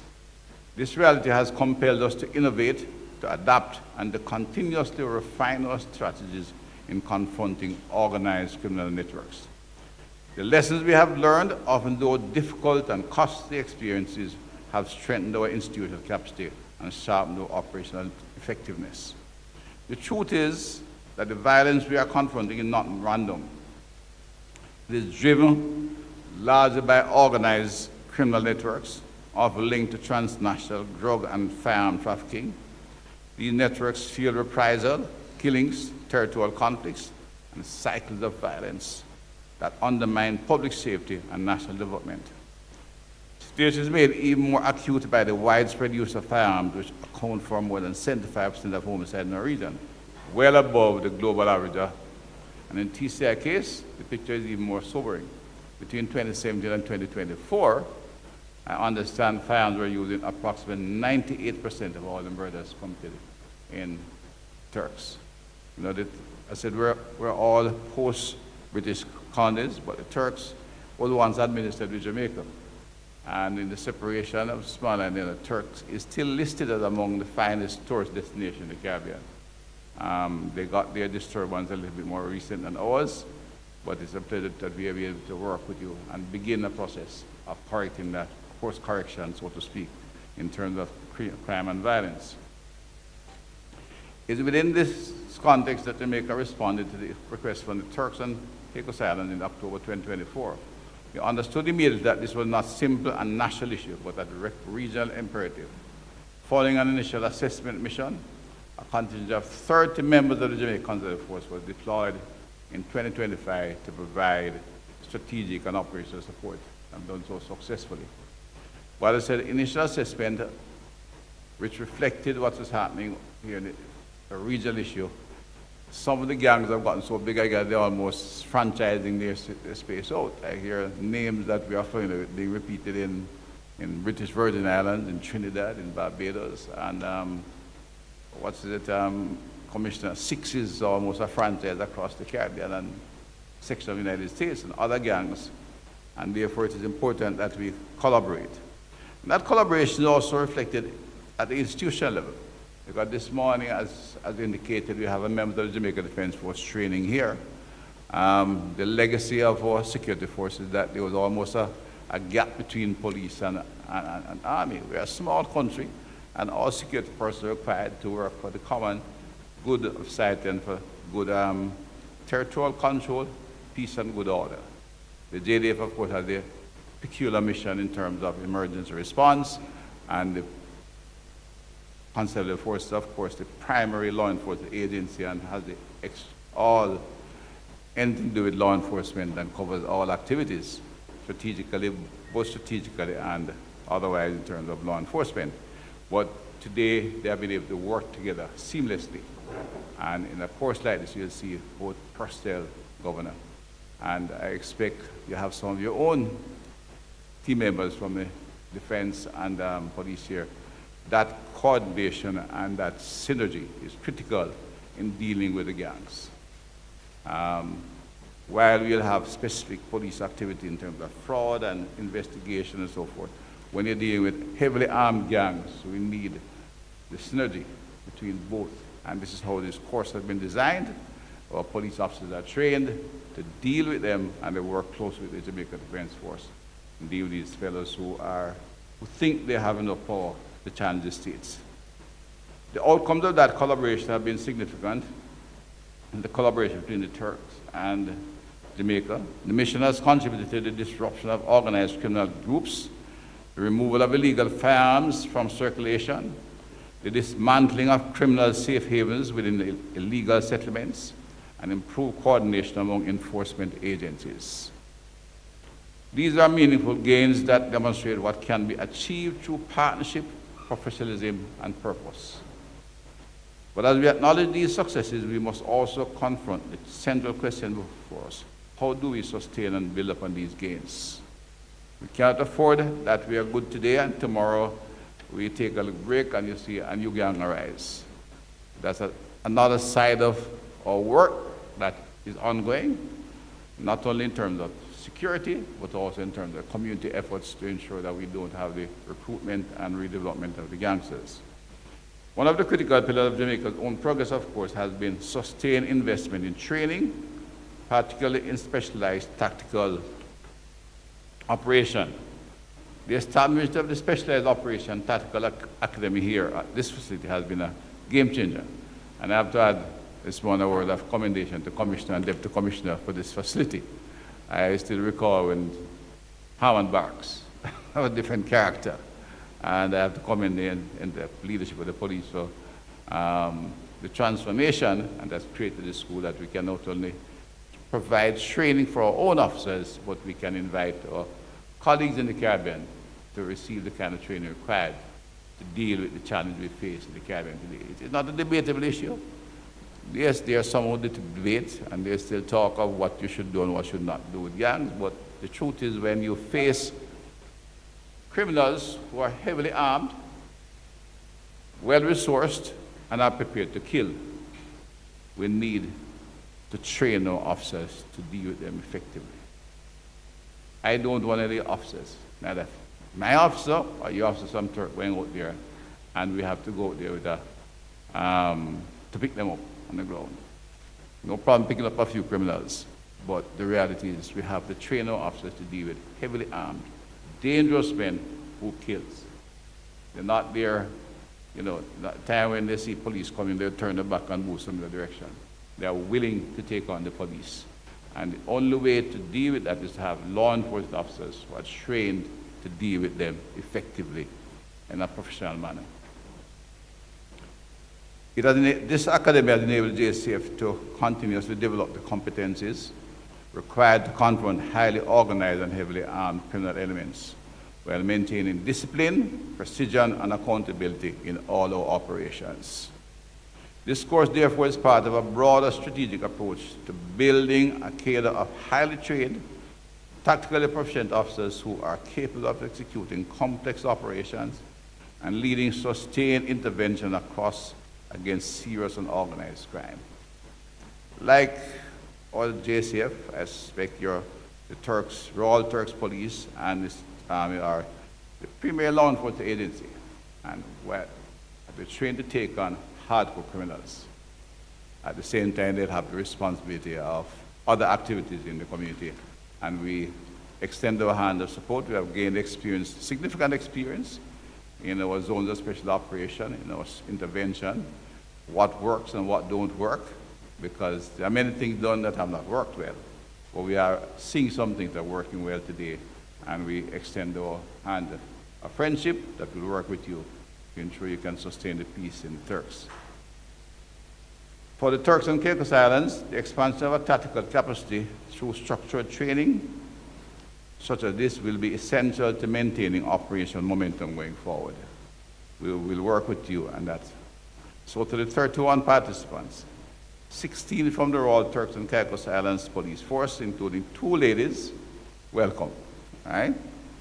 4 from Turks and Caicos Island Regiment, good to have you here, sir, and you'd have been exposed not only our police officers, but some of our regimental members are here, and 11 from the Jamaica Constabulary Force. I extend my heartfelt congratulations. You have successfully completed what I am advised with a rigorous and demanding 3-week program. Your discipline, resilience, and commitment to excellence are commendable. You now carry a greater responsibility. The skills you have acquired must translate into measurable impact in the field. Safer communities, disrupted criminal networks, and restored public confidence in law enforcement. The tactical team is also very, if I deviate from track, we just came through a massive hurricane here in the Caribbean, and we'll come on them. And our police officers were out there. We have special work for the defense, which is why the Ministry of Defense has been put with ODPEM in the Prime Minister's office now, and they have certain peculiar work. But it is remarkable that the day after the storm, one of the, in fact, they're the only government institution in many communities where the police station, the police were. They were damaged, where the police officers were there, on spot and visible, and therefore the community was looked, despite of their own challenges, the community had some, not only hope, but found the police a major support out there at the time. I want to commend the instructors, the coordinators, and all those who work behind the scenes to make this course a success. Your contribution is invaluable, and your efforts have helped to strengthen the foundation of our regional security cooperation and setting the tone for further cooperation and development, that we can overcome and defeat the criminal actors that are spreading across the Caribbean and upsetting, not only creating disorder, but seeking to hurt people and disrupt our culture in this region. As I close, let us remain clear-eyed about the challenges ahead, equally confident in our collective capacity to overcome them through continued partnership, sustained investment in training, and steadfast commitment. We can secure not only the gains we have made, but a safer future for the people we serve. We're extending our special operations team. I can say to the men who are here, I like the facility that you have converted to commissioner, but we expect to give you something of even a little bit more interest in the West. Governor, I'm from the West, so forgive me for a little bit my constituency. And we're in the process of, we are going to procurement, especially for the men from the trainers here, for this special operation West facility. The design is remarkable. We go to market the first quarter of the financial year, which means after this March. I don't even want to mention the figure yet, but it's a multi-billion-dollar operation that we expect to put in place a facility that is suitable for the special operations team and provide them not only with the quality living condition, but also the equipment they require for the first they serve, and we look forward to that. So we too are in a developmental and evolutionary mode. We have come a long way, but there's a way to go. But as we are going, we can take others with us, our friends, and we learn from each other, and we learn from the experience in your own country. It's a privilege to have had to work with the Turks, and I said we are learning how to extend ourselves, but we have big demands here, and Deputy Commissioner Warren Clark will ensure that our team on the ground here remains alert and ready to deal with the challenges that may meet us. But through continued partnership, we will in fact ensure a safer future for our people and the people we serve, and may God continue to guide and strengthen you all, and to strengthen the Jamaica Constabulary Force and the Turks Force, Royal Force, and look forward to continue to work together to ensure a peaceful, law-abiding community in which the criminals will be somewhere else, and our people can again have confidence in their community, live, work, retire, and live safely in their communities. Thank you. Thank you.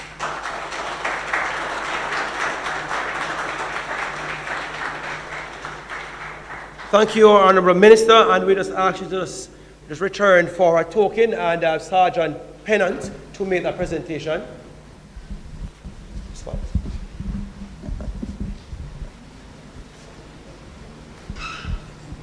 Scott.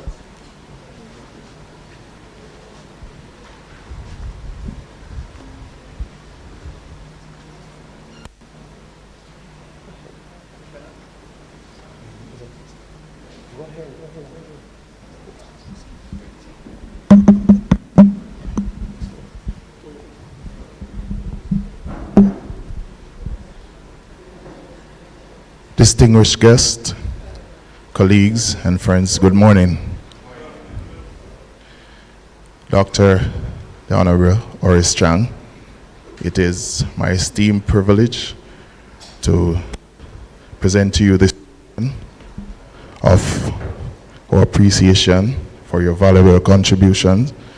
Sir, your words were taken to heart, and we thank you, sir, for your contributions. On behalf of the Specialized Operations Branch, with extension the Jamaica Constabulary Force, the Turks and Caicos Islands Police Force, and the Turks and Caicos Islands Regiment, sir, once again, thank you. Thank you very much. Thank you, Sergeant Pennant. And we would just want to express gratitude to our own governor, and just ask her to just come to the front here for a special presentation. Superintendent Keisha Scott to do that, and this will be followed by presentation to our Commissioner Fitzbailey to be done by Superintendent Gordon. Go ahead.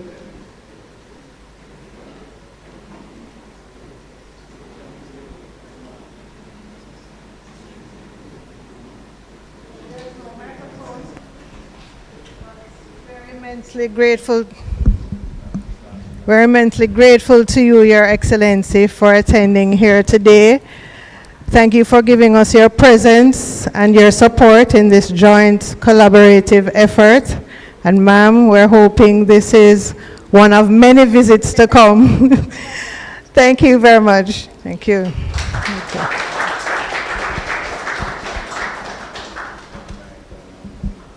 Mr. Fitzbailey, Commissioner, Turks and Caicos Island.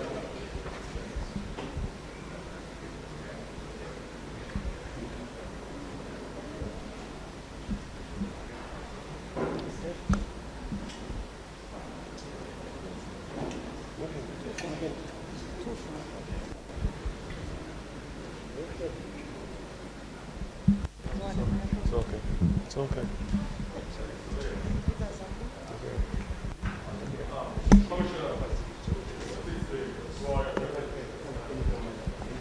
So we thank you for always coming to us and sharing your expertise with the well-being of the Turks and Caicos, sir. I wish you all the best in endeavors and may God bless and keep you in your life. Thank you, sir. A round of applause there, yes.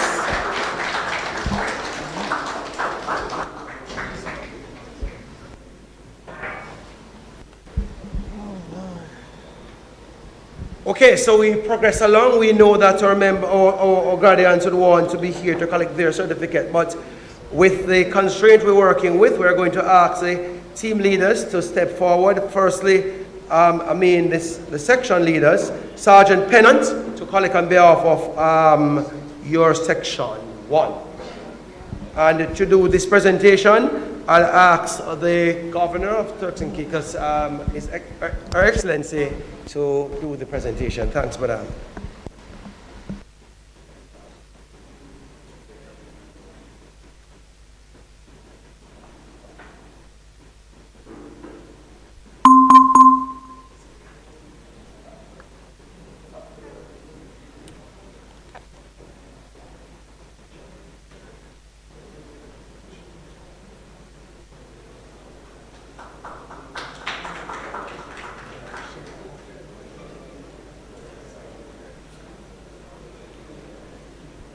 Sergeant Patrick to Section 2, and we ask our Commissioner of Police, Dr. Kevin Blake, to make this presentation.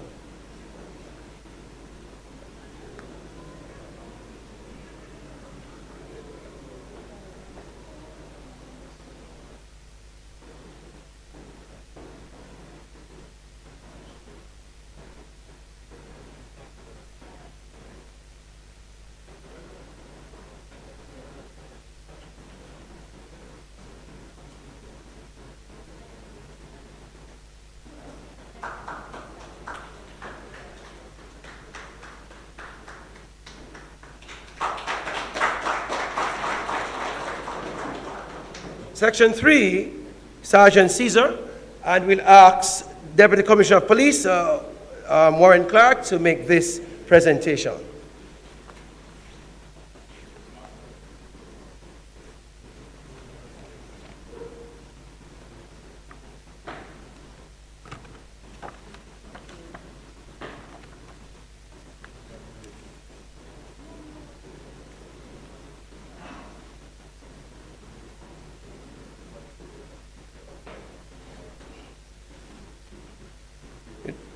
Deputy Commissioner, we know that we'd ask you to detain you a little bit longer because the BFST is your baby, and we just want to give some quick prizes for those.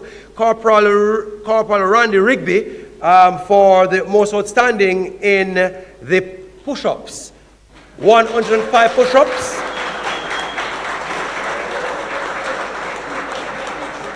The challenge was to do as many push-ups in 2 minutes, and Corporal Randy Rigby did 102 push-ups in 2 minutes.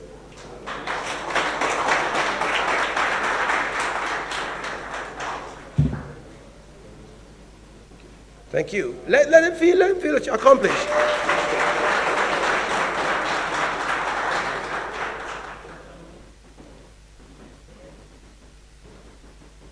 Great.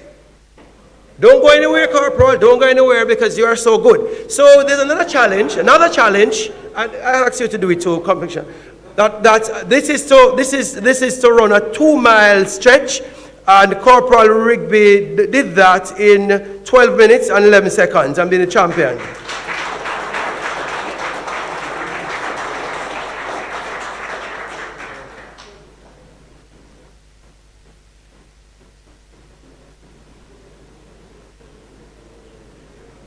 That is BFST, right? Thank you. Excellent. So this is because the Jamaican police officers know we want to give gifts to them, so we just keep back a little bit. So for Constable Ronaldo Scaife, this is a sit-up challenge, and he has completed 75 sit-ups in 2 minutes.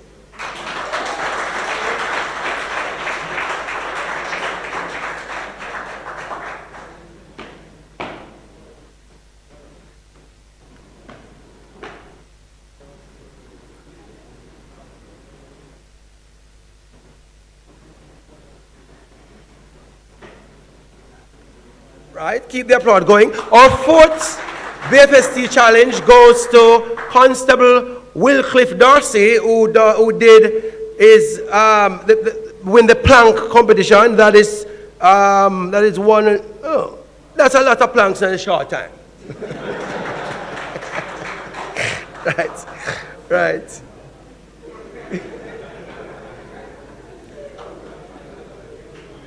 Great.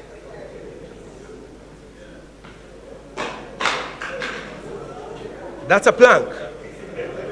Another plank. Right. And of course, this course also recognized leadership. And the most outstanding leader in the course was Constable Tanisha Stewart. And we'll ask, yes, the final award in this category.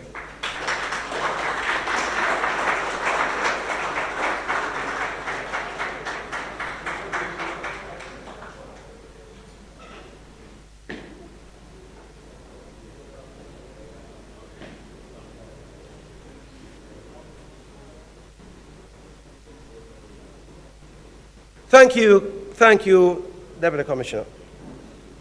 Thanks. So we are actually winding down to make up on the time. And of course, we have sat here, we have heard so many speeches, and we're happy for this. But the Commissioner alluded to it, the Minister alluded to it, that this academy came out of the concept of somebody, and we want to recognize that person today. So in recognition of your visionary leadership, your exceptional intellect, and unwavering commitment to the advancement of tactical policing within Jamaica Constabulary Force, your foresight and strategic acumen led to the conceptualization and the establishment of a tactical training academy, an enduring pillar of operational excellence that has to date empowered nearly 3,000 members through level 2 and level 3 training. Through this transformation initiative, you have significantly strengthened the operational capacity of the Jamaica Constabulary Force, producing officers who are more skilled, more tactical, and are directly enhancing the capability of the organization to effectively confront and outpace evolving threat forces, reduce crime, and improve public safety across Jamaica. And now we are in the skill sharing across the region. Your leadership continues to play a pivotal role in shaping the modern intelligence-led and resolute policing environment, aligned with national security priorities and broader vision, building safer communities and secure Jamaica. Your legacy has etched not only in structure built, but in lives transformed, standard evolved, and the nation made safer through service, innovation, and excellence. I invite you again to the front of the lectern, Deputy Commissioner of Police Warren Clark and Brigade Commander, and have none other than our own Commissioner of Police to make a special presentation to you.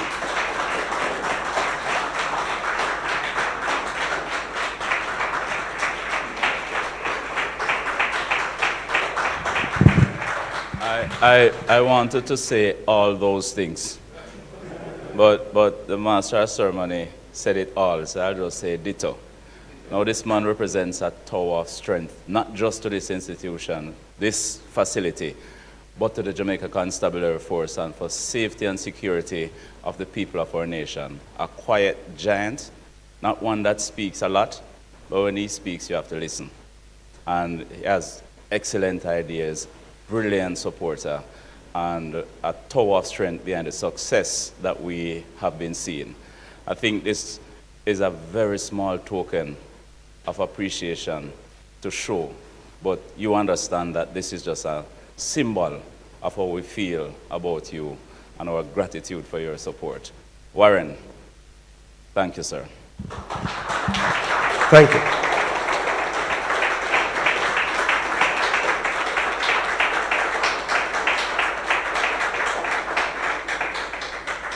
Thank you. Keep those applause going, man. You deserve every one of them.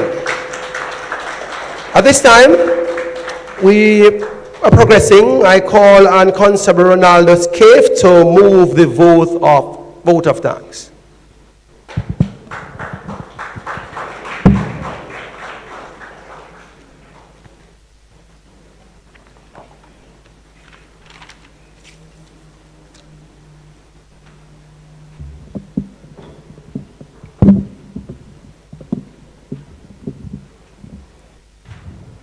With protocol that have already been established, I am number 435, Constable Ronaldo Scaife.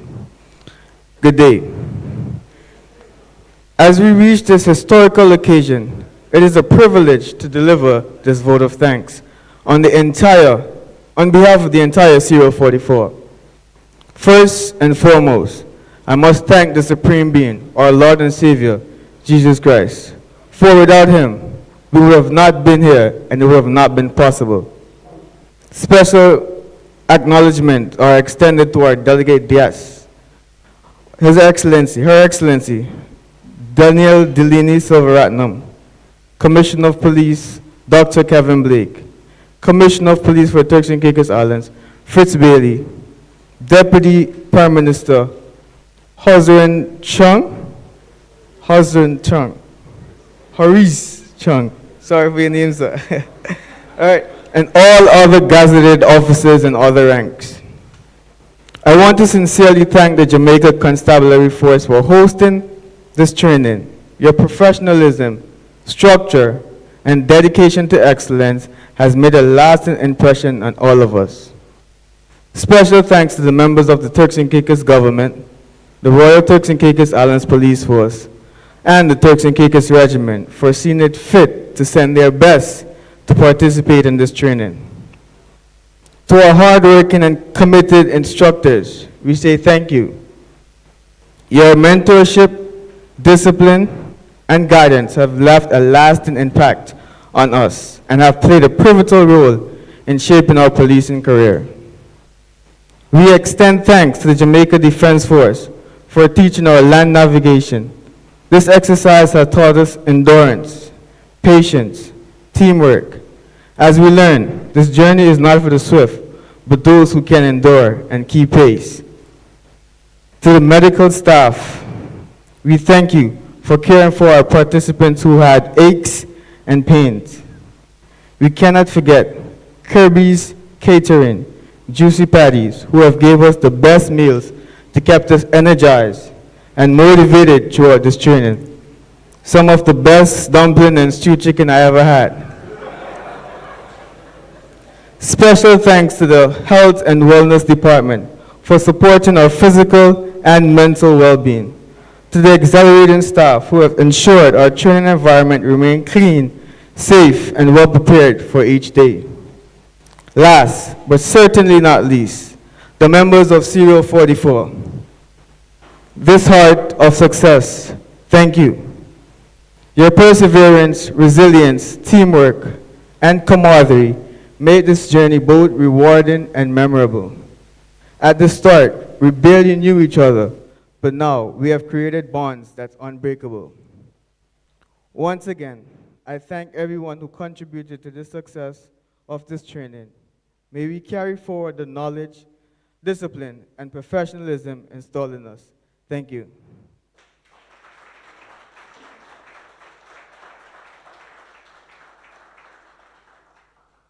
Thank you, Constable Scaife.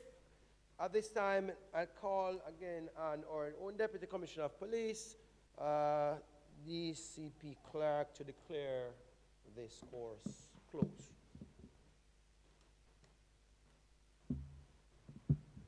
Thank you, ACP. Deputy Commissioner Chang, Her Excellency, Commissioners, colleagues all, colleagues in law enforcement and arms, last but not least, the gradients, ladies and gentlemen, all, good afternoon. It is a privilege for me to witness this inaugural effort, and I look forward to more, Governor.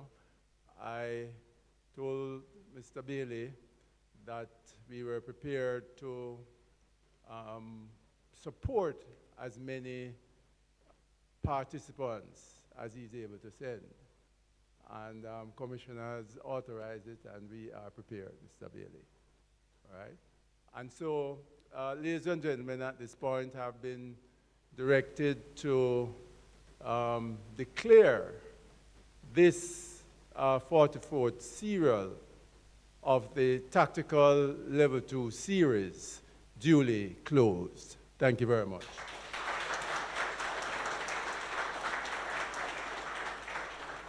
Thank you, DCP. And of course, I leave you with the quote of Mandela: it is always seem impossible until it's done. At this time, we will move into the playing of the national anthem. So we'll have the national anthem of the Turks and Caicos Island first, and the Jamaican national followed. So may I invite you to stand, please.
Thank you.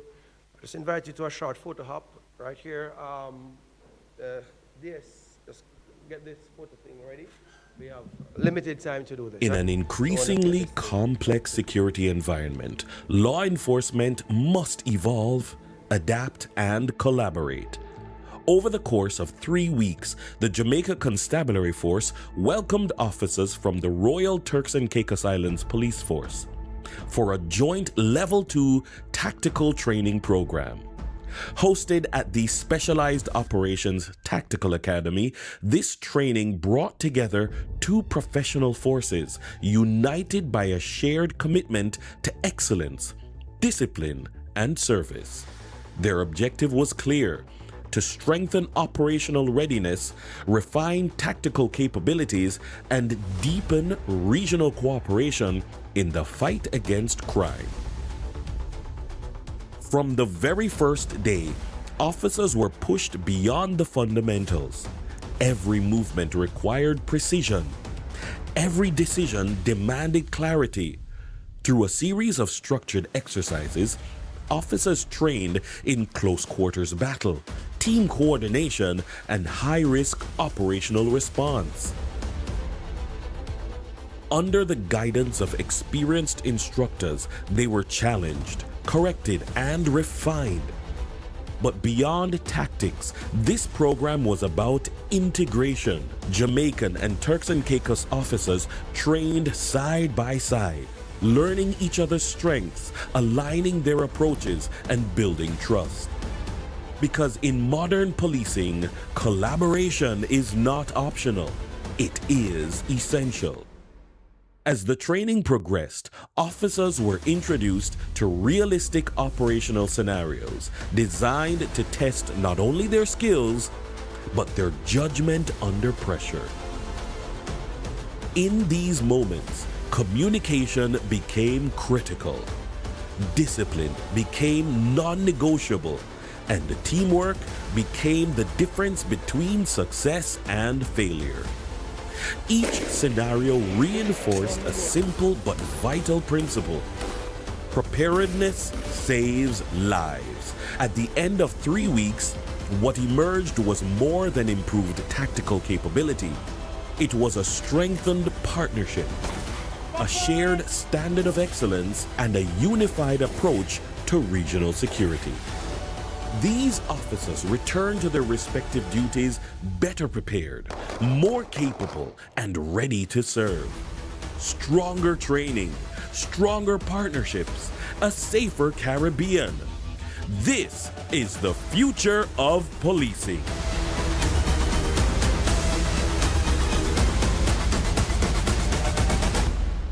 The hardest thing was the pressure because of the environments that was given to us. The nature was unforgiving because you had the beautiful sun of Jamaica and then you had the beautiful rain that poured on to the clothes, the pants, the shoes.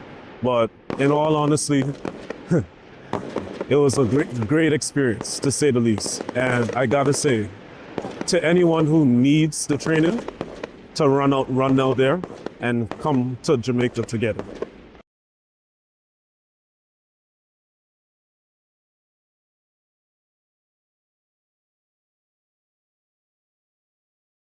I'm Superintendent Inaugural Edwards, Operations Officer for the St. James Division, and I'll be spearheading this operation. Currently, we are embarking on a major operation targeting gangs operating in the St. James space. It's our intention to continue our crime reduction efforts for 2026, continuing from 2025, as we had a record year, and we intend to further reduce the murder figures for St. James. So please treat every human being, even the criminals, they have their own rights. Please ensure that their rights are protected.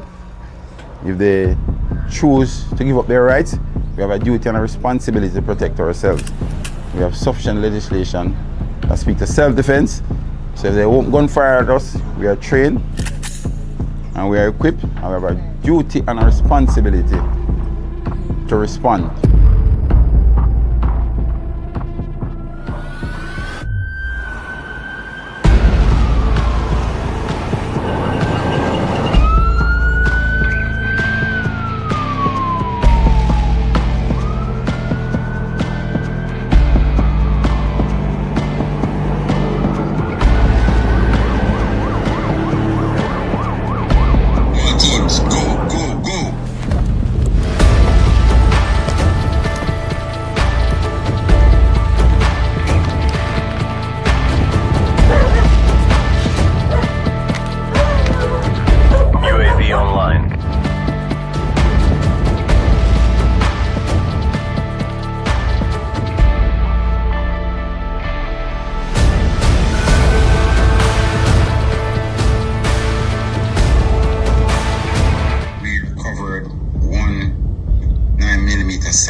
pistol with 22 live 9mm cartridges. And in addition, we conducted a VCP outside of the first location, and we managed to seize 2 motorcycles, made 2 arrests, issued a number of tickets, and a number of vehicles were searched. So our presence was being felt effectively on the street whilst the operation was being conducted.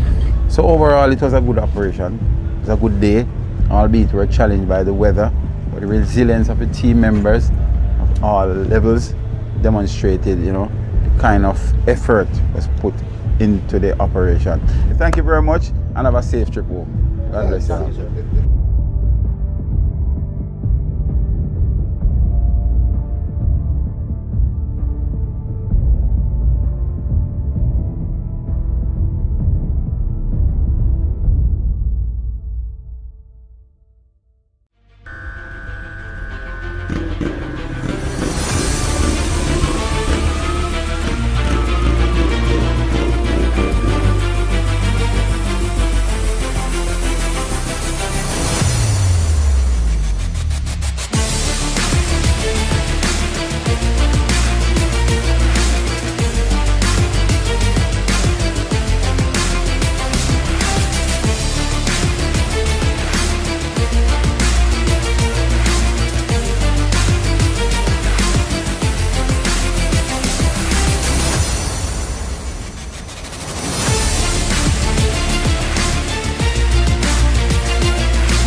Dear Jamaica, let me remind you of who you are. A people small in numbers, but our impact reaches far. Little, but with talawa. Remember, star a star. We stand back up soon after we fall. And if we can't run, then we'll take our time and crawl. We beam with pride, even with tears in our eyes, but we'll smile, knowing that we'll be all right. If we can't do it all at once, then we'll start small, but at the end of the day, we will get it done, despite it all. No natural disaster is strong enough to kill our spirit. Each one help one. Kindness has no limit. We took an oath to serve and protect. So don't think for a second that we will ever forget. No man is an island and no man stands alone. Let's work together to rebuild Jamaica, our home.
In an increasingly complex security environment, law enforcement must evolve, adapt, and collaborate.